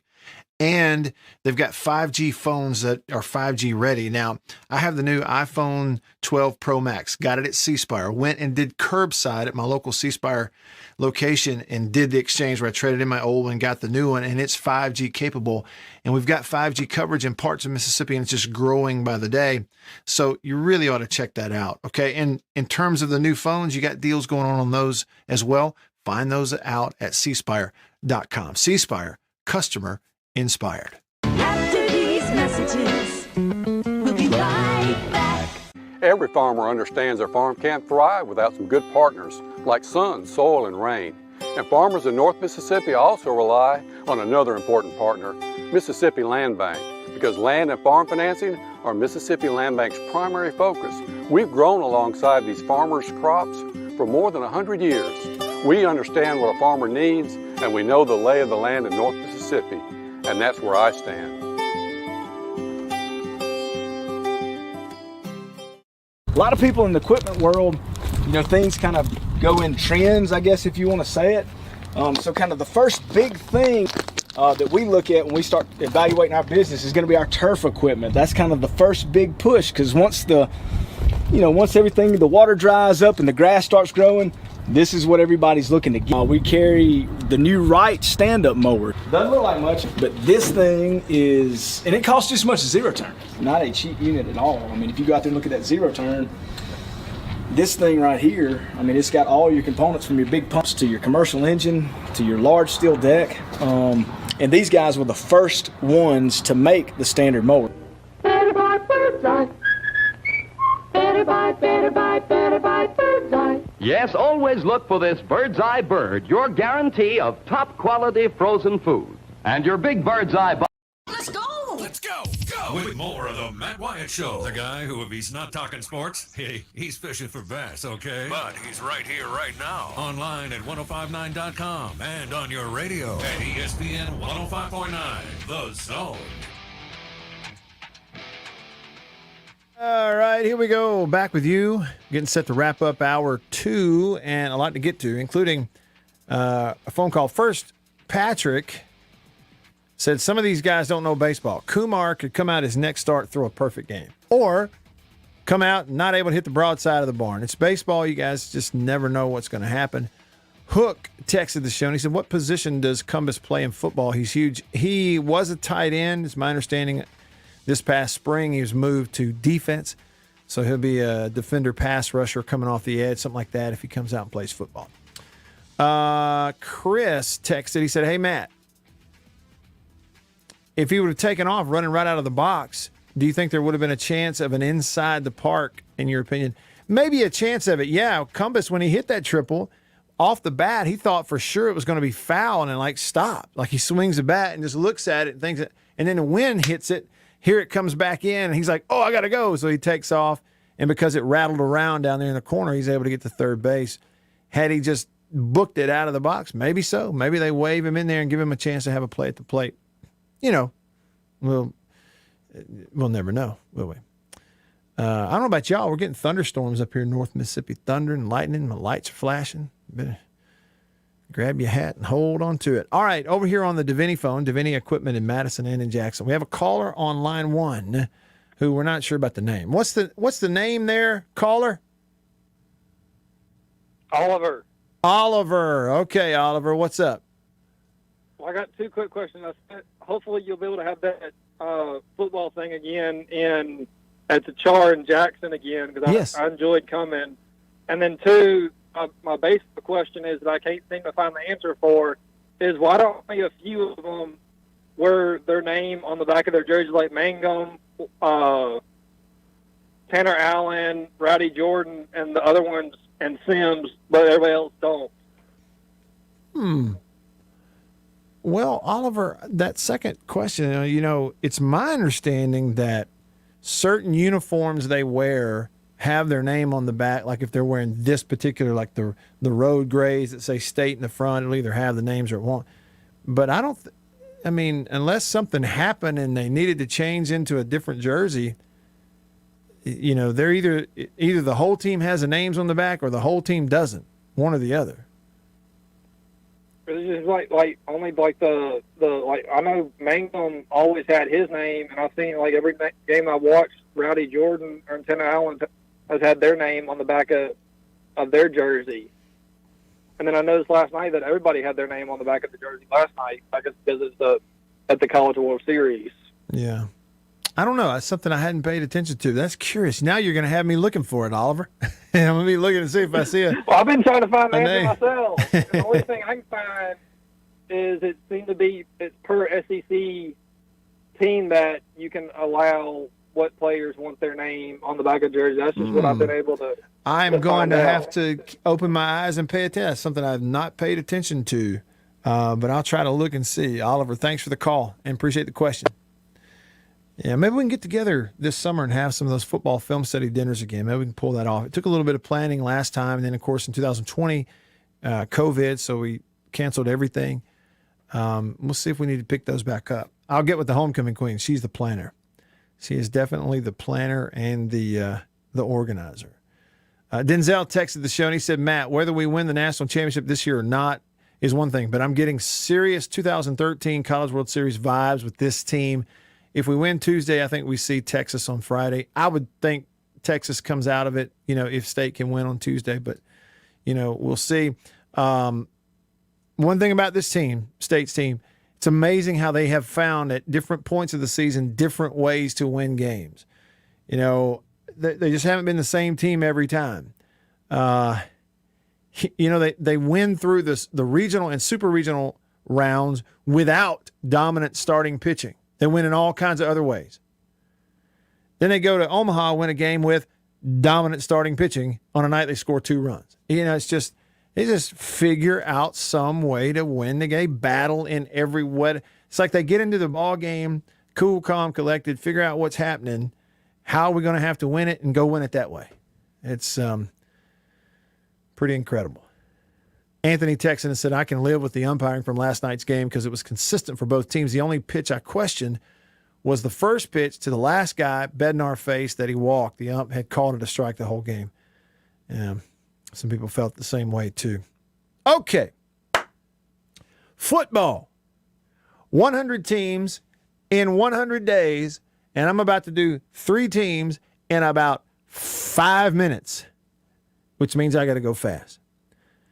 Today is 75 days, but we're backing up and doing 77, 76, and 75. Team number 77 on the countdown of 100 football teams in 100 days is...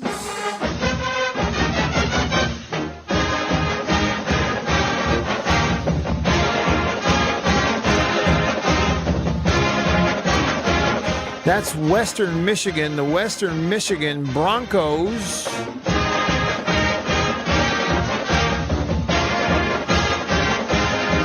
The Western Michigan Broncos are going to open the season in how many? They're going to open the season in 75 days against Michigan. So they're going to open the season against Michigan. Last year in the MAC, they're in the Western Division of the MAC. They finished second in the West, but they only played 6 games last year. They went 4-0 to start the season, wins over Akron, Toledo, Central Michigan, and Northern Illinois, and then lost to Eastern Michigan and Ball State. I think I just played the wrong song. Let me see. That was Nevada. Hang on a second. Hang on. I messed it up, Bill. Oh, you're Nevada. I didn't know it until they spelled Nevada at the end of it. I think that's Western Michigan. Hang on. Yeah, okay. This is the Western Michigan fight song. Here you go. Hit the wrong one. I had it mixed up.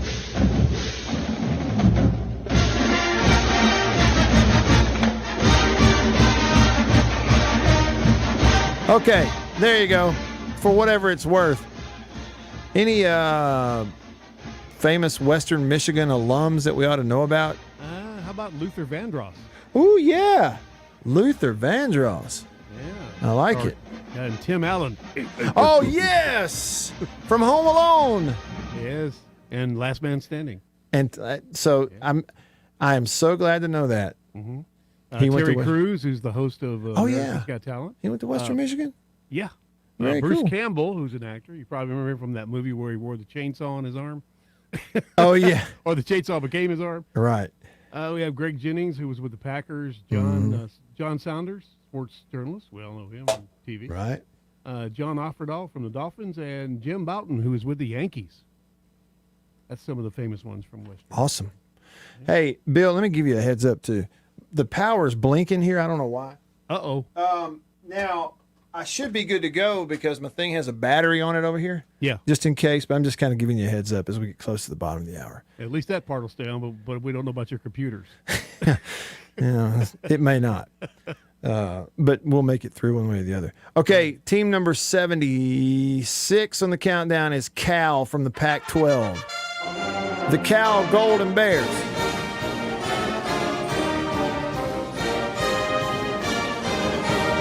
All right, Cal only played 4 games last year, and they went 1-3. I'm not really even sure what's the point of going over their year last year. This year they're going to start the season in 75 days on September the 4th against Nevada. They'll host Nevada. Out of conference week 2, they go to TCU in Fort Worth, Sacramento in week 3, and then they jump into conference play. So for Cal this year, on the road in the Pac-12, it's road games against Washington, Oregon, Arizona, and Stanford and UCLA. Home games out in Cal and Berkeley against Washington State, Colorado, Oregon State, and USC.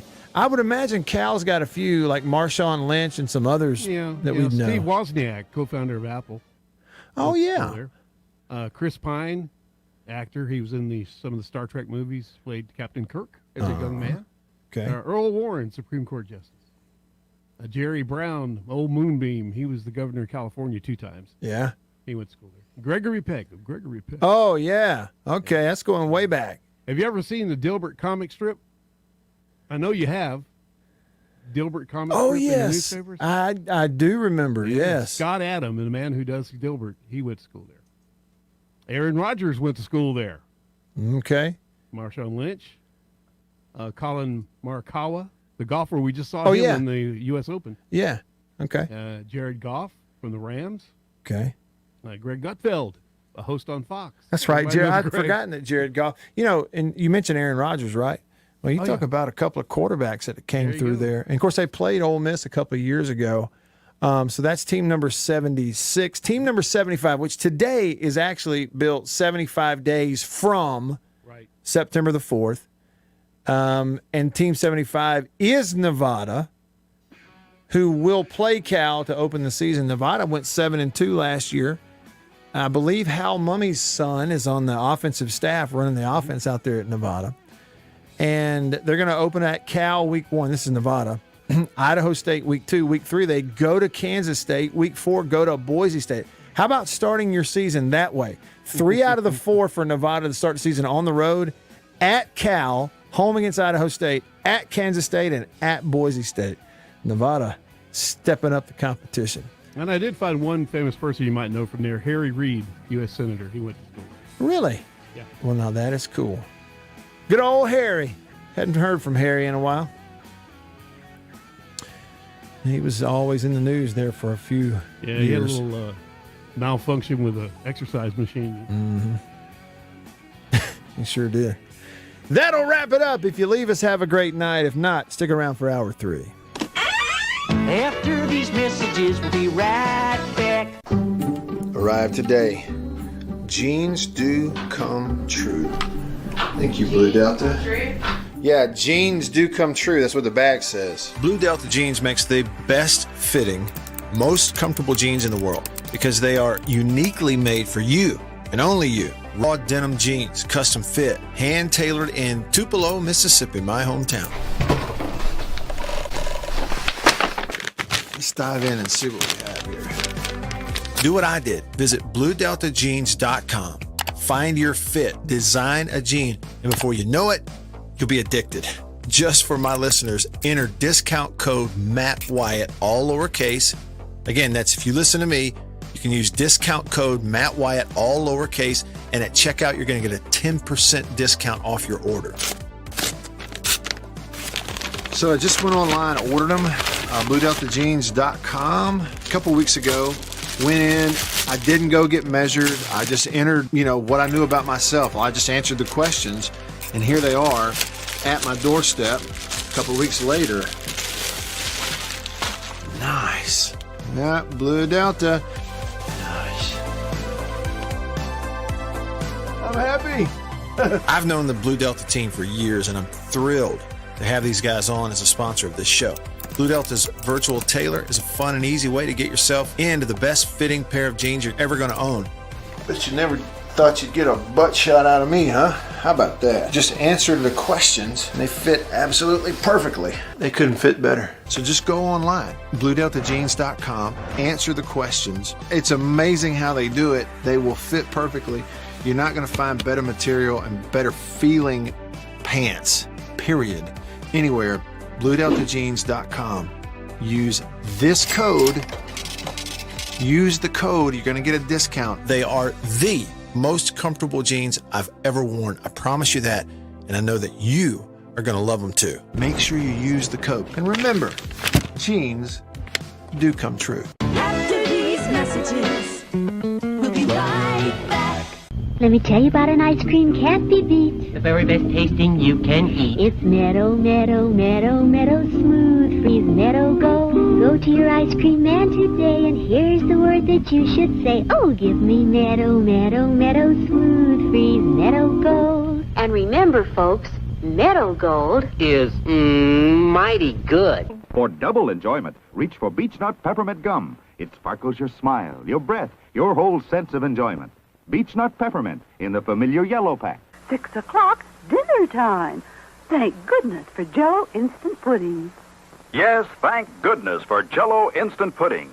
The terrific busy day dessert you can make at the very last minute. See how quick and easy. Just add it to cold milk and beat it up. That's all. By the time you're ready to eat it, it's all ready for you. Jell-O Instant Pudding, made by the famous Jell-O folks. So creamy, so nourishing, so delicious. No other instant pudding is quite the same. Stock your shelves with all 7 flavors. The good busy day dessert. Jell-O Instant Pudding.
We've been serving the world with flavor, with fresh, never fake wings, hand-cut seasoned fries, and famous signs. With 5 locations to serve you in the Jackson metro area, we now have a 6th location for you to visit at 2310 Iowa Boulevard in Vicksburg, Mississippi. Head over to wingstop.com for more information. Ask about the Big Night in Bundle or one of our many specials for carry-out and delivery. At Wingstop, we don't stop. Get in at one of our 6 locations today in Vicksburg on Iowa Boulevard. That's Wingstop, where we don't stop.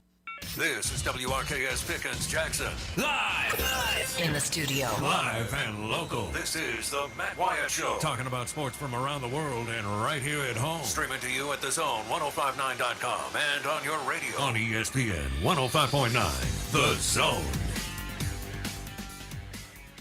All right, hour number 3 off and running. I'm Matt in the Bureau, the Farm Bureau Insurance Studio. Farm Bureau, go! With the home team. They are your home team at Farm Bureau Insurance across the great state of Mississippi. Your hometown heroes. That is your local Farm Bureau Insurance agent.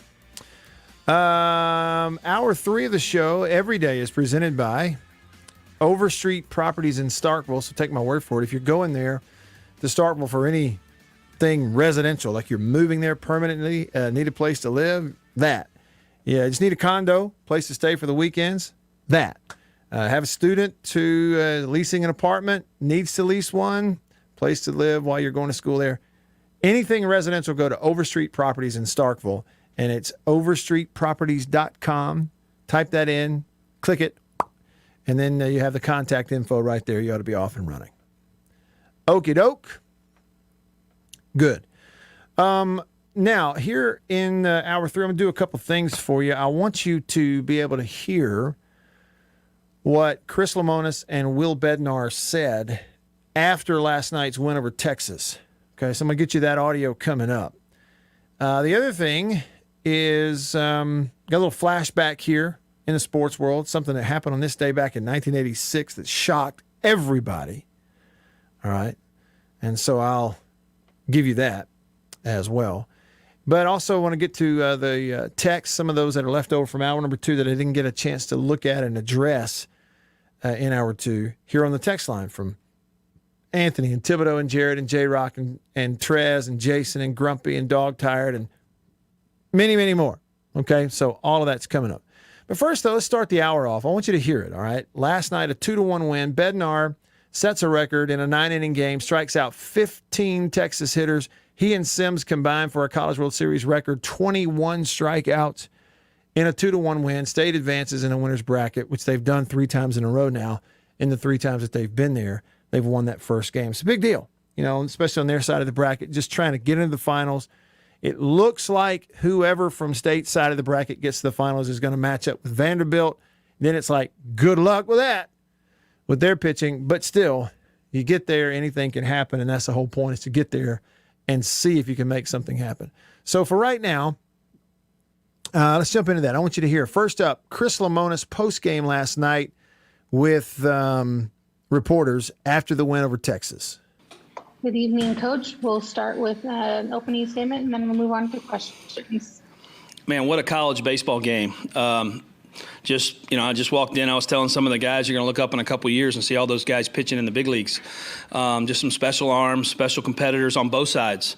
Their guy was phenomenal tonight. But really proud of Will Bednar and Landon Sims, the way they pitch. And you got to tip your hat to Scott Foxhall, our pitching coach. I kept telling him before the game, when we saw the wind, I said the best thing to do is just strike them out.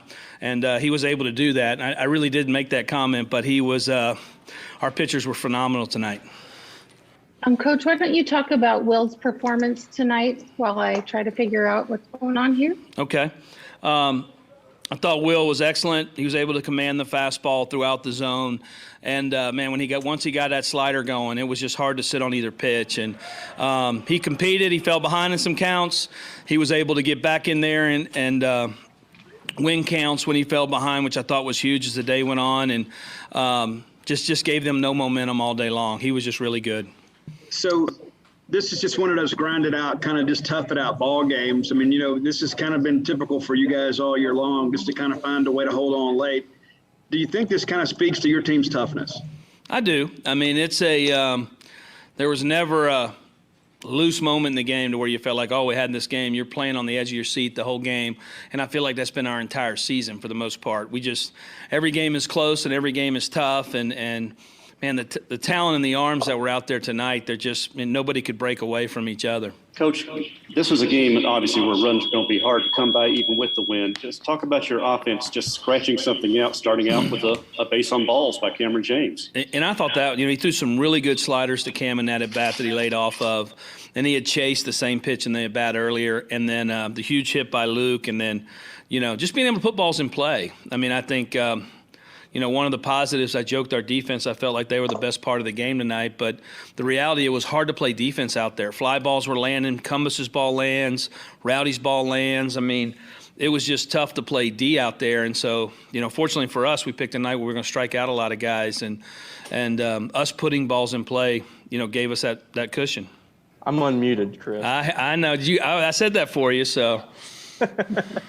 Obviously, it's the numbers suggest that it's always big to get this first one. And just talk about how big it is now to move into the winner's bracket and to win a game like that, too, to hold on in the ninth inning and beat a really good team like that.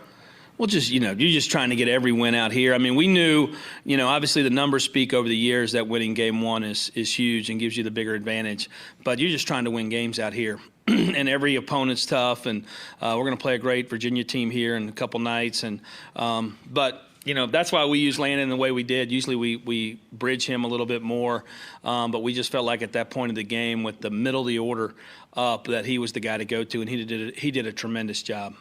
What kind of development have you seen from Bednar to be able to pitch deeper into the game as the season's going on? I know he wasn't fully healthy at the start of the season, but what's allowed him to get deeper in the game like he did tonight? Well, just early in the year, we had to get his arm in shape, and that was the biggest thing. Once his arm got in shape, he's pitched deep into a lot of games. In some games we didn't have to, so we felt like we could take him out and be okay. But he's one of the strongest players on our team if you put him in the weight room. So he has the ability to handle it, and he works. Just phenomenal worker. So what he does off the field between the starts is what makes him have the chance to throw that many pitches.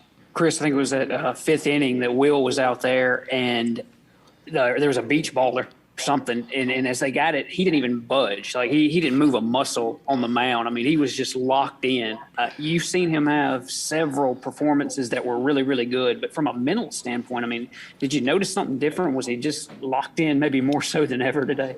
He was locked in. There's no doubt about it, just all night long. And, when he hit that groove about the third or fourth inning, he was as good as I've seen him. So I remember the pitch and the thing. I was hoping he would step off and just relax.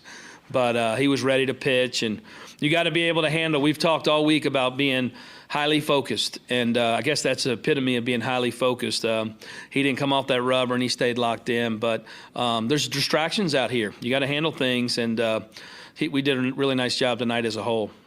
Hey, Chris, John Sokoloff with WCBI in Columbus. I know you've been a part of a ton of games, and forget the combined strikeout record for both teams, but when was the last time you've been a part of a staff like yours that had that type of performance? And is that the best pitching performance you think you've seen your team have?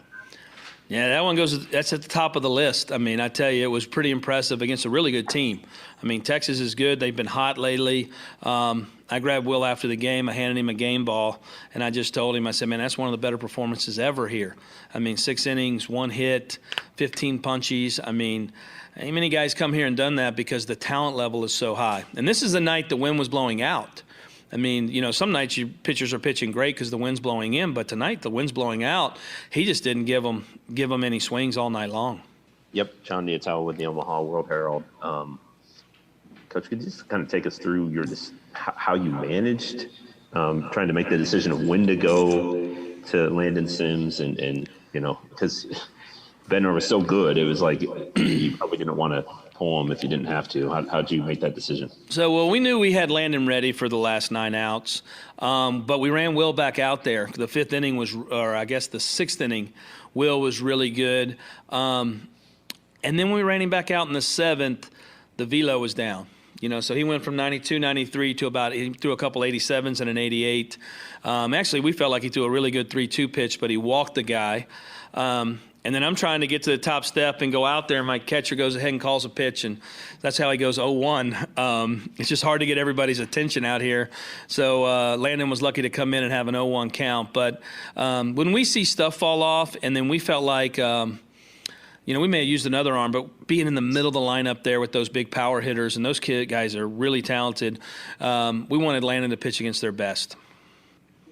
Chris, we talk about experience in Omaha being so valuable, but tonight it was a lot of your first-time guys kind of coming through. Brad Cumbus with a hit there. Cameron James starts a rally for you, and then, of course, Bednar and Sims. Obviously, you would love to have an experienced team. What does it say about the youth of this team to come up here and perform the way they did? Yeah, they played with poise. We play in the SEC, and we play in as nice a park and crowds as you find. So there is a big deal about being in the Omaha, but we've been on this stage a bunch, and our kids are used to it. I was more worried about regionals and super regionals and the pressure of it. I thought our kids came out and played great. I'm sitting there in about the 6th or 7th inning, and Tanner Allen's on deck, and I just leaned over to him. I said, hey, you going to help us out at all tonight? And he just laughed, because he's usually got 3 knocks and leading the way. And I just thought they pitched Tanner really well tonight. So for us to be able to win a game like that and have the young kids help, that was a huge night. All right, we're going to go with 2 more questions. David Murray, you're first. Coach, you made the joke about defense being the best part of the game, but you finally get some ground balls in the ninth inning, it would have been very easy for those guys after all the strikeouts to kind of lose focus, but they made the plays perfectly. Yeah, if you're not on the field, I don't know if you realize the ball to Scotty DeBrule is like cap spinner, so he had to like sit on it, which was a tough play, and it was nice to get a couple balls late in the game. And to throw that, I turned to Fox as soon as we made the out, and it was a slider. We had 2-0 count on a guy, and Landon throws a really nice slider to get us out of that game. And it was great to see those guys. Lane Forsythe picked that ball up, threw a BB, and Scotty sat on that last one. So defense, we didn't have a lot of it, but when we needed it, we got it. Coach, we joked with Will about the ice in his veins picture. You got a chance to do that the other day as well. But really, that's kind of been how he's been all season long. Even in the games where he's been hit hard, it never seems like he's really been discouraged or anything like that. How has he been able to kind of maintain his composure out there and pitch like he has ice water in his veins? It's just, you look up and that's a baseball family. Dad's a coach. Brother's pitching in the big leagues. He's been like that since he's been here. I mean, he's just a competitor. And we have a handful of those guys. We have some real alpha leaders in that clubhouse and the way they like to play the game. And you have to have it. And the biggest moment, we were watching these guys, play their best, which is a lot of fun as a coach. All right, that's Chris Lemonis last night after the ball game, their press conference there. Let me give you a little bit of this. This is going to be Will Bednar. His is not as long. Will, I noticed in the post-game interview stuff, he's a good speaker, but even on the television, notice he's not for a lot of words. He even gave a couple of one-word answers in there on the TV thing. And I don't know if that's because he had teammates in the dugout trying to distract him or not. It kind of looked that way at one point. But regardless, when you if you don't like interviews or not, you go out and you strike out 15 in a World Series game, you're going to have to do some post-game interviews. Here's Will Bednar.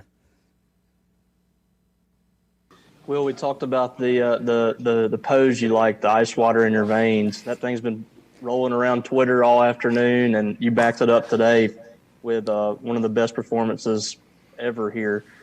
Just what were you feeling out there going against that lineup, and how'd you feel like you performed for 6 innings? I felt like it was a great performance, probably my best ever, especially on this big of a stage. It was really cool. But, I felt like fastball was playing really well up in the zone, and slider played really well too. Well, it seemed like today you were extremely successful in full counts. Just what's your approach to striking out batters when you have that sort of, it's either a walk or a strikeout sort of situation? With situations like that, I just try to think about trusting my defense. I got some studs out there, and just let them hit it, get outs. Well, sometimes a moment can be really big for a young pitcher in a venue like this. I mean, what was kind of like your mental preparation coming into today to make sure that you were going to be good to go and locked in? Probably the biggest thing I thought was just treating it like every other game. Obviously it's really a lot of fun to play on a stage this big, but I just try not to let it get too big and treat it like any other game. Will, I think it was that 5th inning, there was a beach ball or something behind you, and there was a kind of a significant delay there for several seconds, but you didn't budge. You just stayed on the rubber, and I don't think you moved a muscle. Just how aware were you what was going on around you out there? And I guess, have you ever had an experience where you were, this locked into a start?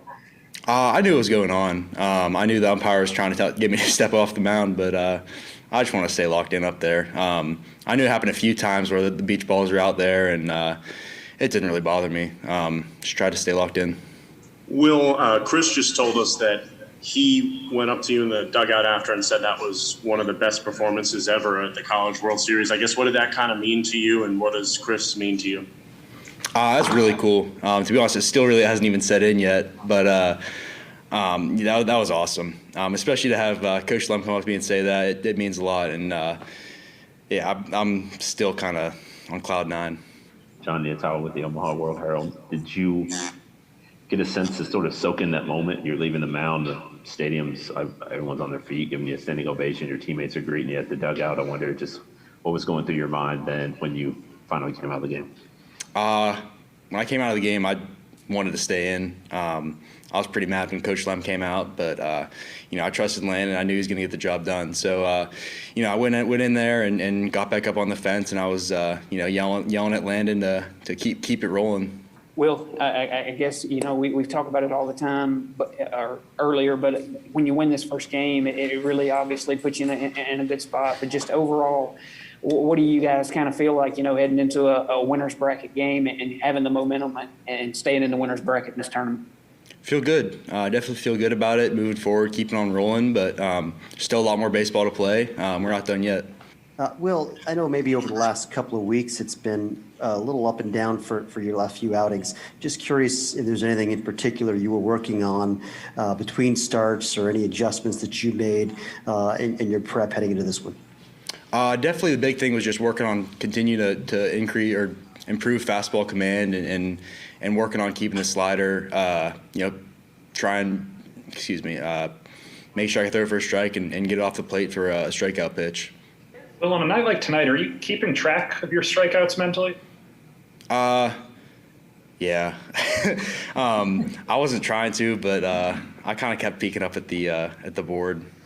Yeah, I was just wondering, you mentioned attacking up in the zone with the fastball. Was that part of the game plan? Is that kind of part of what you like to do? Just what went into that strategic piece tonight, going after them with that fastball high? A little bit of both. I feel like my fastball plays really well up in the zone, and they're a big swinging team. So I think those two really kind of went hand in hand and really helped me out today. All right, and that's Will Bednar after last night's win, 15 strikeouts. And so now they move ahead to the next one. Going to play tomorrow night. Ball game is going on as we speak, right? Anybody got a score on that one? I can't watch it. I'll certainly be watching the winner's bracket game tonight, Vandy versus NC State. I wish I could find the live scoreboard.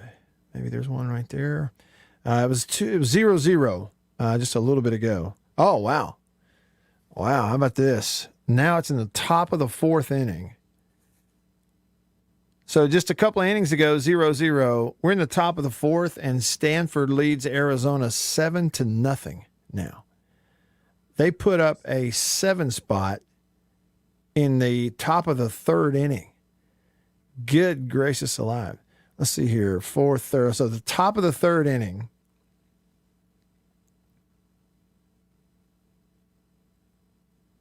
They had a 2-run home run. I guess I need to look at this backward. Yeah. Okay, so a single, a double. He had runners on second and third. A base clearing double. That scored 2 runs. A single then scored a third run. A single that puts runners on first and second. You get a pitching change in there. A wild pitch moves them up to second and third. Then they get a pop-up. A single then clears the bases. 2 more runs go across. And then with that runner on first base, you get a 2-run home run. All of that in the top of the third inning for Stanford. And so they're now up 7-0 on Arizona, getting ready to eliminate the Wildcats out there in Omaha. And, hey, look, I mean, you got a lot of baseball left, and the way that Arizona swings the bat, it wouldn't surprise anybody if they got right back in it, would it? 6 o'clock Central Time tonight, you'll have Vandy, NC State, winner's bracket game. Neither team will be eliminated, but loser goes down there to play an elimination game. Winner moves on to Friday, I believe. Tomorrow, put it on the calendar, tomorrow at 1 o'clock, Tennessee versus Texas. Elimination game, 1 o'clock on ESPNU. And then tomorrow night, 6 o'clock Central Time, State versus Virginia, winner's bracket game. Let's head over to Bill, you know what? I'm afraid the music's about to cut him off if I go to him right now. You got about a minute. Got about a minute? Okay, let's try it. Norm on line 1 with a minute. What's up, Norm? Hey, I was trying to be quick about this. Hey, I tell you what, Will Bednar turned those Longhorns in a bunch of steers last night. I think I get what you're saying. Yeah. Hey, the other thing is, you know what today is? What is it? I don't know. It's International Yoga Day, so today you can celebrate Upward Dog and Upchuck Dog and slow, painfully embarrassing poses in the park with a man bun. Yeah, that type of stuff. Yeah, you can celebrate all that. I heard some guy, Norm, tell a joke, and he said, we had yoga when I was a kid. We just called it stretching. It's about the same We thing. had yoga when I was a kid. It was called slipping on the floor and accidentally doing a split. Yeah? Yeah, I got you. Norm, thanks for the call. International Yoga Day. Bednar turned the Longhorns into a bunch of steers. Know what I'm saying? That's what he said. Know what I'm saying? Yeah, I got you.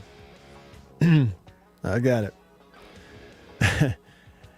Hour 3 in the Bureau, the Farm Bureau Insurance Studio. Stick around.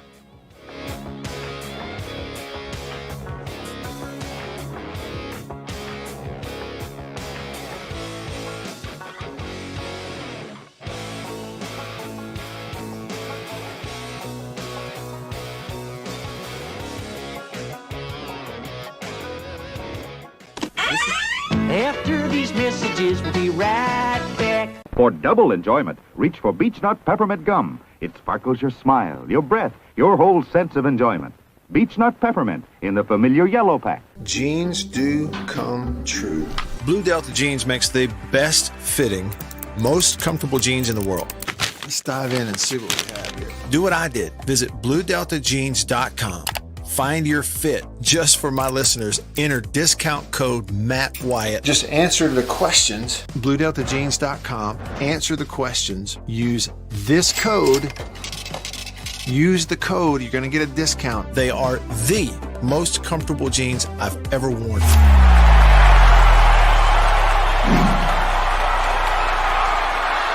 Farm Bureau Insurance stands ready to provide financial relief to our communities in this time of crisis. This includes a one-time credit to all personal auto policyholders, a donation of $500,000 to the Mississippi Food Network, and additional payment options for those hit the hardest, all while continuing to service customer claims as well. But this is the time to go above and beyond. These are a few ways we're keeping the Farm Bureau promise. To learn more, talk to your agent or visit us online. Go with the home team.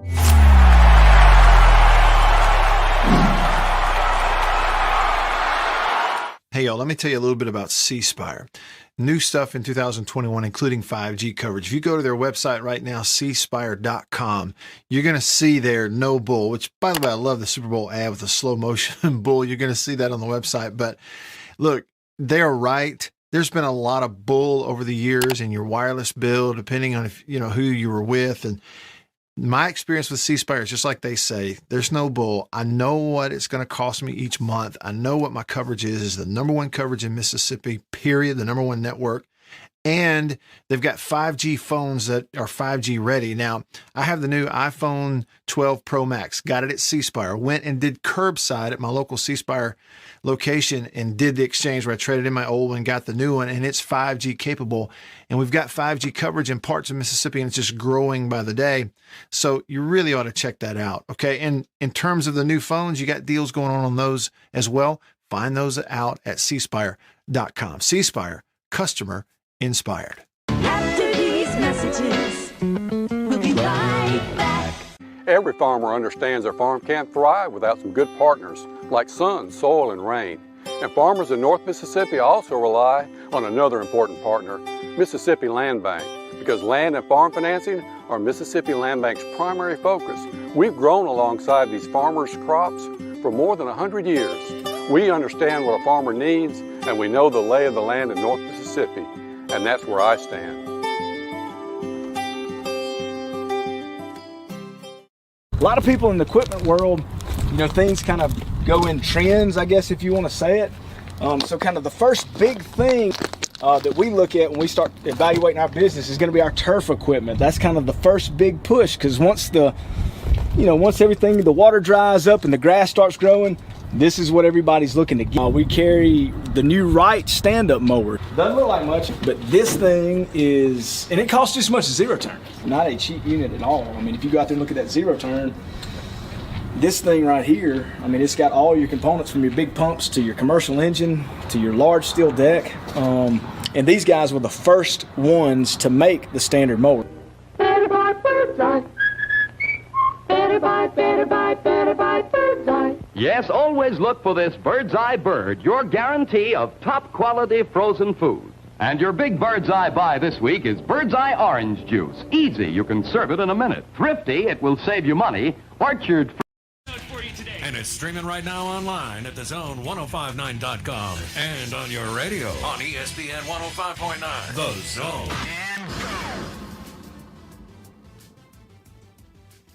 All right, here we go.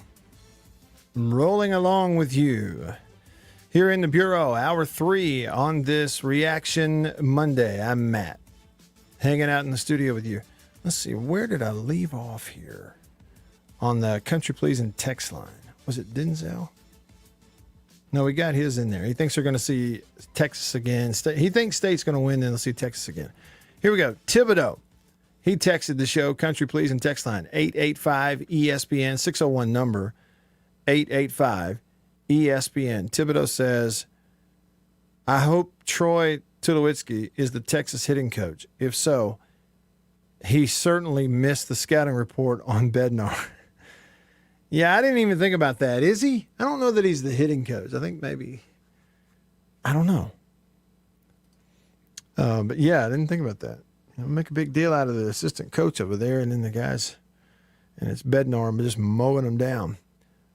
Jared texted us. He said, I got excited with Coach Cohen saying Clark playing third base and moving James back to short. Get another bat in the lineup at DH, maybe ninth with Skinner.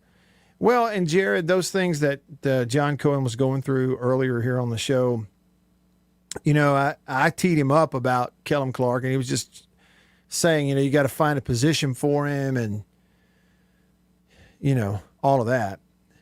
And trying to, I guess, maybe look at what the options are possibly. And he's not the coach. I mean, he's the AD, but just looking at it. But certainly something's got to develop there. A big left-handed hitter, and I'm assuming, not assuming, but isn't he a left-handed thrower also? So he just seems like he'd be tailor-made for playing first base, but, we'll see what they do. Kid's going to hit, though. You know that. It's just a matter of time. J-Rock, hey, Matt, is that your son pitching for Virginia out of the bullpen named Matt Wyatt? Nope. Namesake, that's it. Name only.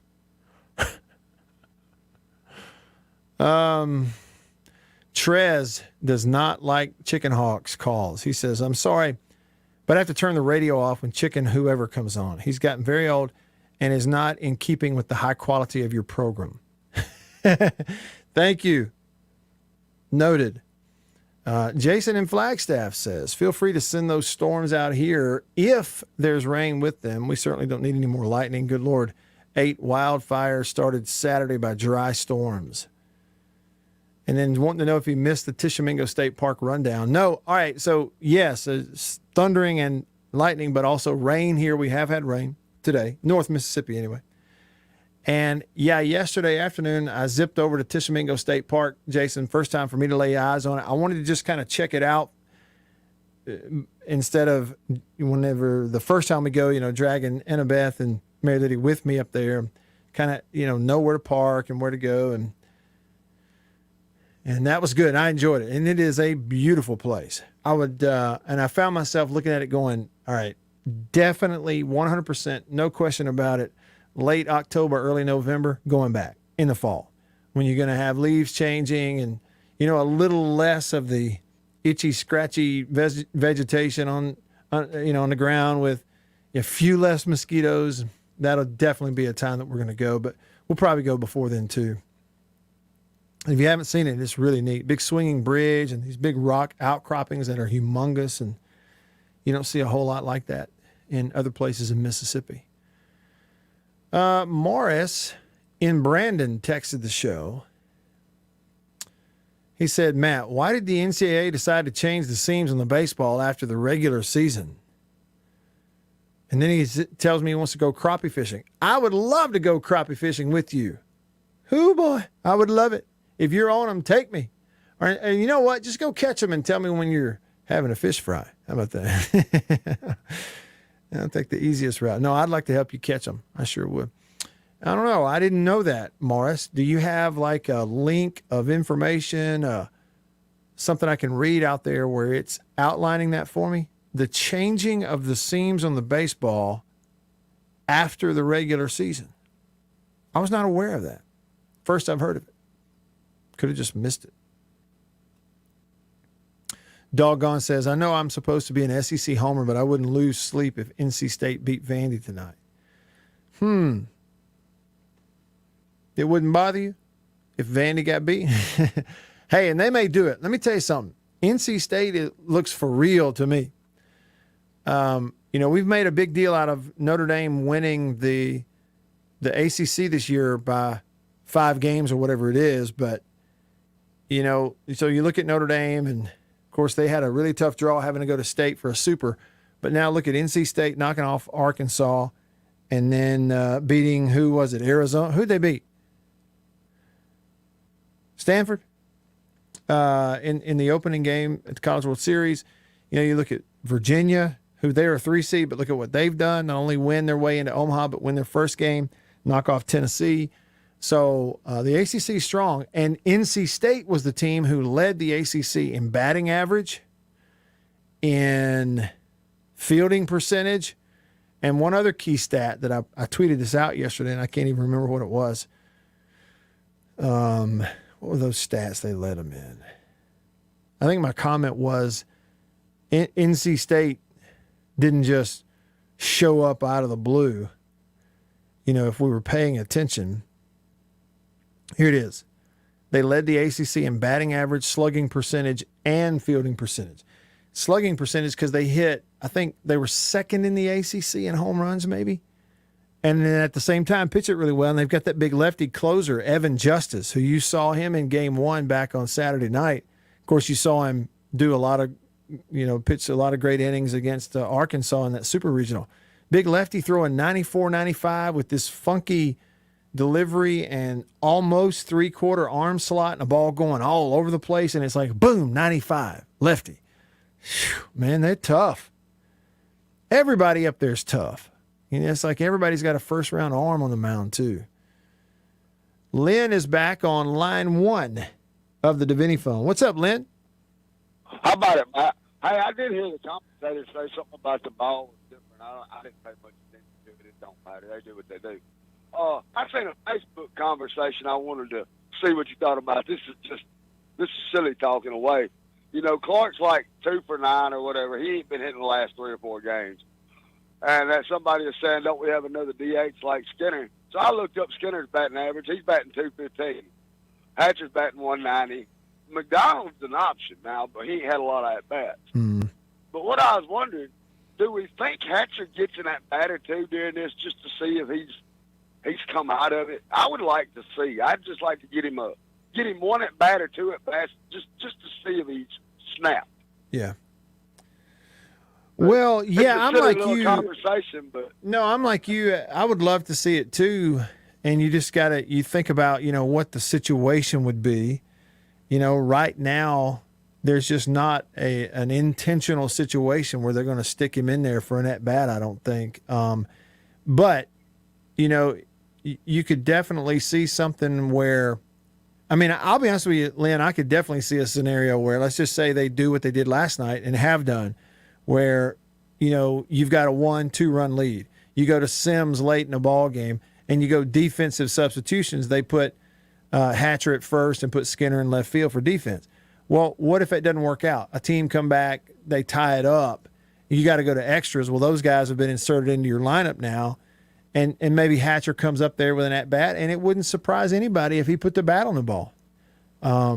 It's kind of like a golfer, like you try everything, you can't figure out your driver, you've lost the feel for it, you're losing everything, you're not making good contact. And sometimes the best thing you can do is not play for like 2 months. Just totally forget golf. About that. Right. And so, I'm like you, but as far as looking for a specific place to insert him or pinch hit him, I don't really know that you would. And people that say, Kellum Clark is struggling, he hasn't had many hits lately. The thing about it is, like I talked about with Cohen, I think he showed everybody enough already.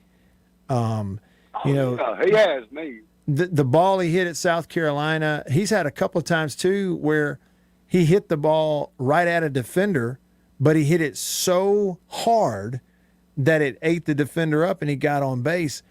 And just that, a few swings on film, watching him in BP, and these opposing pitchers are already nibbling around him because they do not want to groove him a fastball. And that's a freshman. Yeah, and that's a freshman 8-hole hitter. So that's why they've got him in there, and they're going to continue to have him in there. Yeah, I think so too. I just the thought of Hatcher getting an at bat somewhere if somebody's struggling late in the game, whether it be defensive replacement or not, and for no other reason, he's earned one at bat. Mm-hmm. Yeah, I could see that. At yeah, the very least. Yeah. But all right, man, I'm gonna keep listening to you, man. Great show. Right. I'll let you later. Appreciate it. Thanks, Lynn. That's an interesting proposition right there, for sure. Grumpy says, Matt, Grumpy is more impressed with John Cohen. The fact that he is not a football coach gives him a different perspective on sports and athletics. Great hires. If he continues the great job, he might go down as MSU's greatest AD. That's from Grumpy. Man, 7-0. Anthony from Tupelo texted me when it was 7-zip. See, and I think it's now it's 10-0. Now it's 10-0. So 7 runs in the third, 3 more in the fourth. You're in the bottom of the fourth. Arizona batting, and Stanford leads 10-0 right now in that elimination game. Not looking great for the Arizona Wildcats. We can certainly say that for sure. More of your texts coming up, and we'll wrap things up with you next here in the Bureau, the Farm Bureau Insurance Studio. Stick around.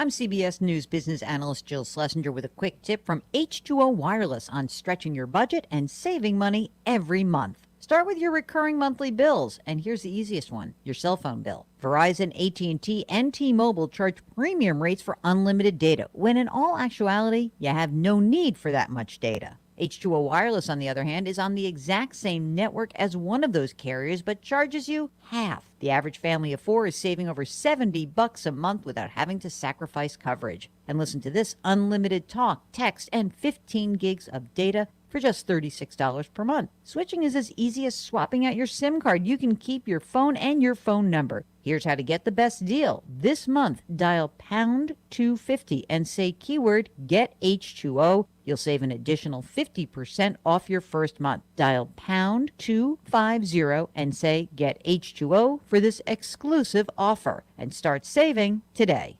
For the ones who get going when the going gets tough, and the ones who know we're tougher together. For the Pathfinders breaking new ground, Grainger offers supplies and solutions for every industry, as well as fast access to experts and 24/7 customer support. Because we know you have people depending on you, so you can always depend on us. Call, click Grainger.com, or just stop by. Grainger, for the ones who get it done. It's like I blinked and suddenly all my business shifted to e-commerce. Now, my business hours are whenever my customers need me. My customers want everything now and faster than ever. It's a whole different world. Your business is changing. The United States Postal Service is changing with it. We're bringing you fast, reliable shipping nationwide, and we're bringing it right when your customers need it. Let's discover new routes. Visit USPS.com/new routes. The United States Postal Service. Priority, you. At the American Lung Association, we're fighting for a day when we can all breathe easier. We're fighting for clear skies over every city and healthy lungs throughout the country. We're fighting to free millions of Americans from the addictive grip of tobacco and the devastating effects of lung disease. The American Lung Association isn't just fighting for air, we're fighting for all the things that make it worth breathing, and we can use your help.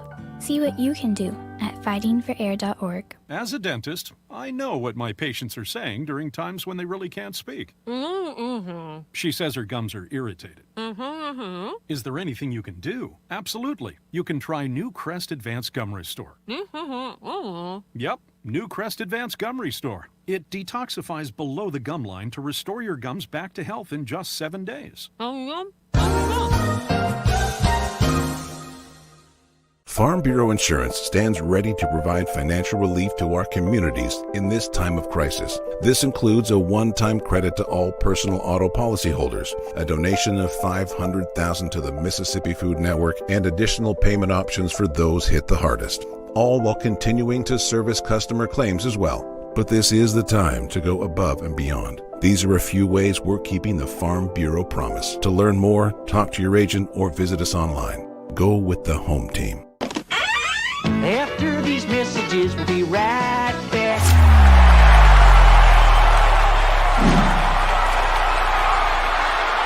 We are about to have a fire and cook some sausage. A country pleasing sausage is outstanding whether you cook it over a fire or in the house. Cook some of this right here. It's green onion flavor. You see that? But this right here is my favorite, the maple flavor. And this is great for breakfast. It's awesome cooking it in the house because it makes the whole house smell good. Oh yeah. Let's eat country pleasing sausage, the best, hands down. If you go to countrypleasing.com, you can At thezone1059.com. All right, all set to wrap things up with you here on this Reaction Monday. Been a fun show. Jam-packed full of all y'all. Comments on the live stream, texts on the Country Pleasing text, phone calls, and I don't know what all. As far as the hard hat in the Mississippi State dugout, unnamed texter said, anybody ever figure out what YBSI stands for? I don't think we figured that out. I didn't. Bruce... Yeah, isn't that interesting? Bruce said bracket number 1, Vandy versus red teams. Bracket number 2, MSU versus orange teams. How about that? So bracket 1, you got Vandy, black and gold, versus Stanford, red, Arizona, red, NC State, red. Bracket number 2, Mississippi State, maroon and white, versus Texas, orange, Tennessee, orange, and Virginia, orange and blue. They do have a little blue in there. So how about that, Bruce? Thanks. It's interesting to me the things that you guys observe. Like Oliver observing earlier that he thought he saw some players with names on the back of their jerseys and others without it. I never even looked at that. Yeah, that's true. Somebody texted and said, didn't Palmero's son play for NC State? Yeah, a few years ago he did. He sure did. A few years ago, Rafael Palmeiro had a son playing baseball at NC State there in Raleigh. Ready Teddy says to the caller who does not like Chicken Hawk's calls, I would suggest they call in and bless us with their takes. Hashtag Chicken Hawk. Yeah, it was a texter who didn't like Chicken Hawk's takes. Jason in Arizona says, so if Arizona can't score on Stanford, but they beat Vandy's ace to pieces, is Vandy in trouble? Ole Miss beat them to pieces too, beat Vandy 2 out of 3. They sure did. Yeah. You know, I don't know the whole transitive property thing. That's what that means, is like one team did this to Team A beat Team B by 2 runs. Team B beat Team C by 2 runs. Therefore, Team A ought to beat Team C by 4 runs. We have to be careful with that sometimes. But I get what you're saying is that, you look at these teams and how they stack up, and it's hard to know. It's why you play the games. Like, State wins 2 out of 3 against the ACC champion, Notre Dame, in a super regional in Starkville. Right? Well, Notre Dame won the conference this year in the ACC ahead of NC State and Virginia, right? So State's beat Notre Dame. Well, State ought to beat Virginia, right? Well, no, didn't always work that way. Beverly, thanks for the update on Facebook. It's now 10-1. 10-1. Well, Arizona's on the comeback. Dave said, let me see if I got this right. This is on Facebook. Dave says the team Arizona, who Ole Miss complained about being sent to, while according to them, the team we played Notre Dame was easier, but the Arizona team is about to be eliminated after just 2 games. Oh, they scored again, though. Dave pointing this out. It's now 10-2. Look, it's only the 4th inning. If Stanford can put up 10 runs over 2 innings, so can Arizona. This may be nuts. You start getting into people's pitching staffs. Big ballpark that plays funny out in the corners. You never know. You just never know. That's why you play the game. All right, I got a historical nugget I would like to bring to your attention if you don't mind. It's from this day in 1986. I have a news story from it also with quotes from him in here. You're going to like this. On this day in 1986, June the 21st, 1986, Bo Jackson, college football's Heisman Trophy winner the previous year in 85, the first pick of the NFL draft by Tampa Bay, stunned everybody in the country by signing with the Kansas City Royals instead of playing baseball football. for the Royals. He says it wasn't the money. Says he has nothing against the Tampa Bay Bucks. He just says his heart said baseball. Although we don't know any, he received a salary comparable to any first-round pick, even though Jackson didn't go until the 4th round. That's because even the baseball people assumed he would choose football. Before deciding, Jackson visited with the Royals and said it was like he had died and gone to baseball heaven. Gordon Docking reports the Royals felt pretty good also. It's a great day for sports. It's a great day for baseball. It's a great day for Bo Jackson. It's a great day for the Kansas City Royals. And Bo, I'm here to welcome you as the newest member of the Kansas City Royals.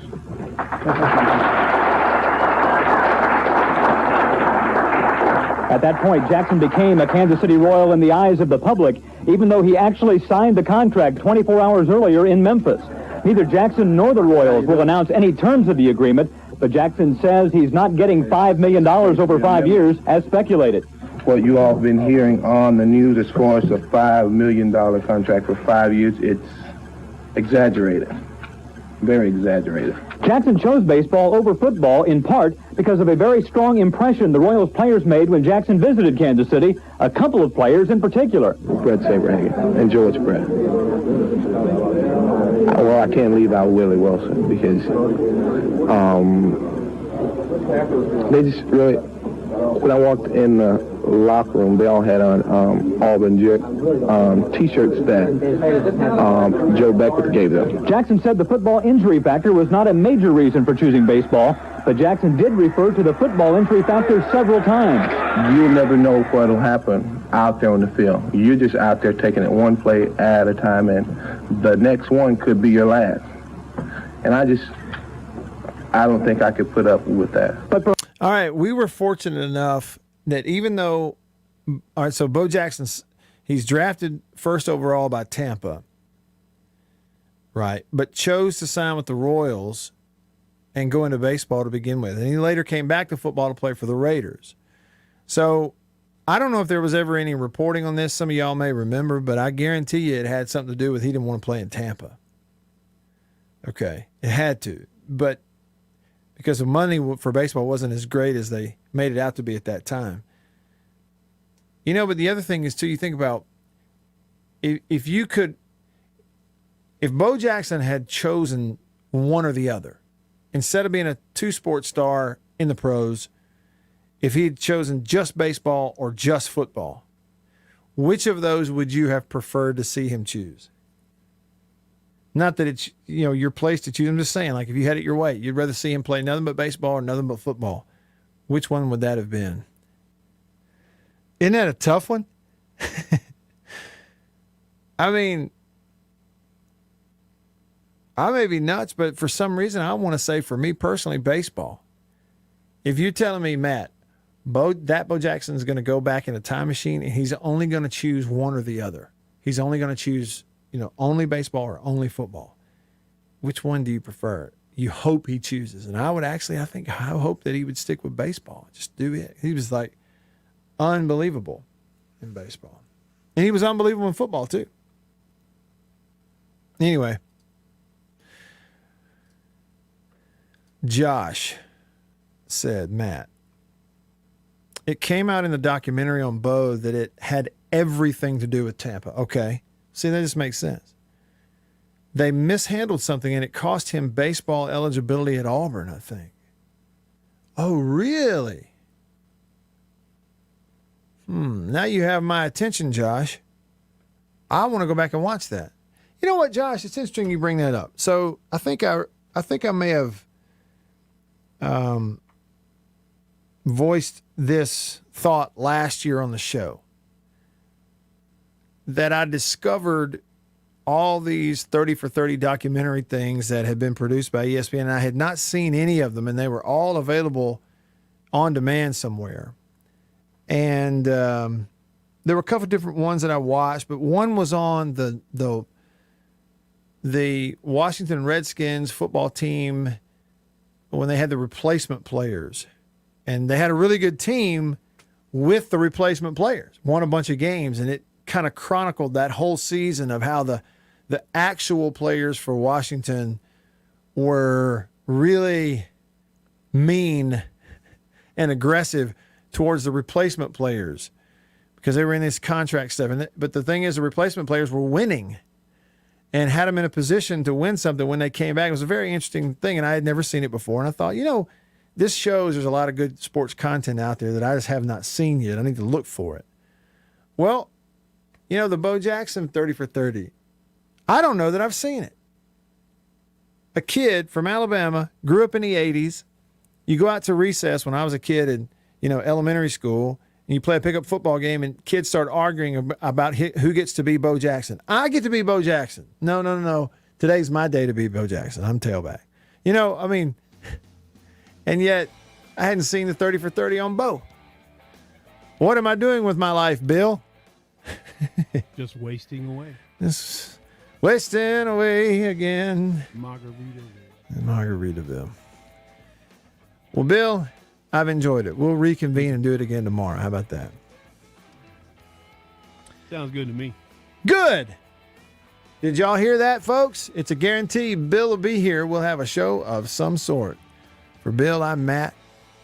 Everybody here on the show. See y'all tomorrow. See ya. Another load of smart pills has been distributed, and I'm slap worn out. So I'll just say, so long, neighbors. Get me out of here, Percy.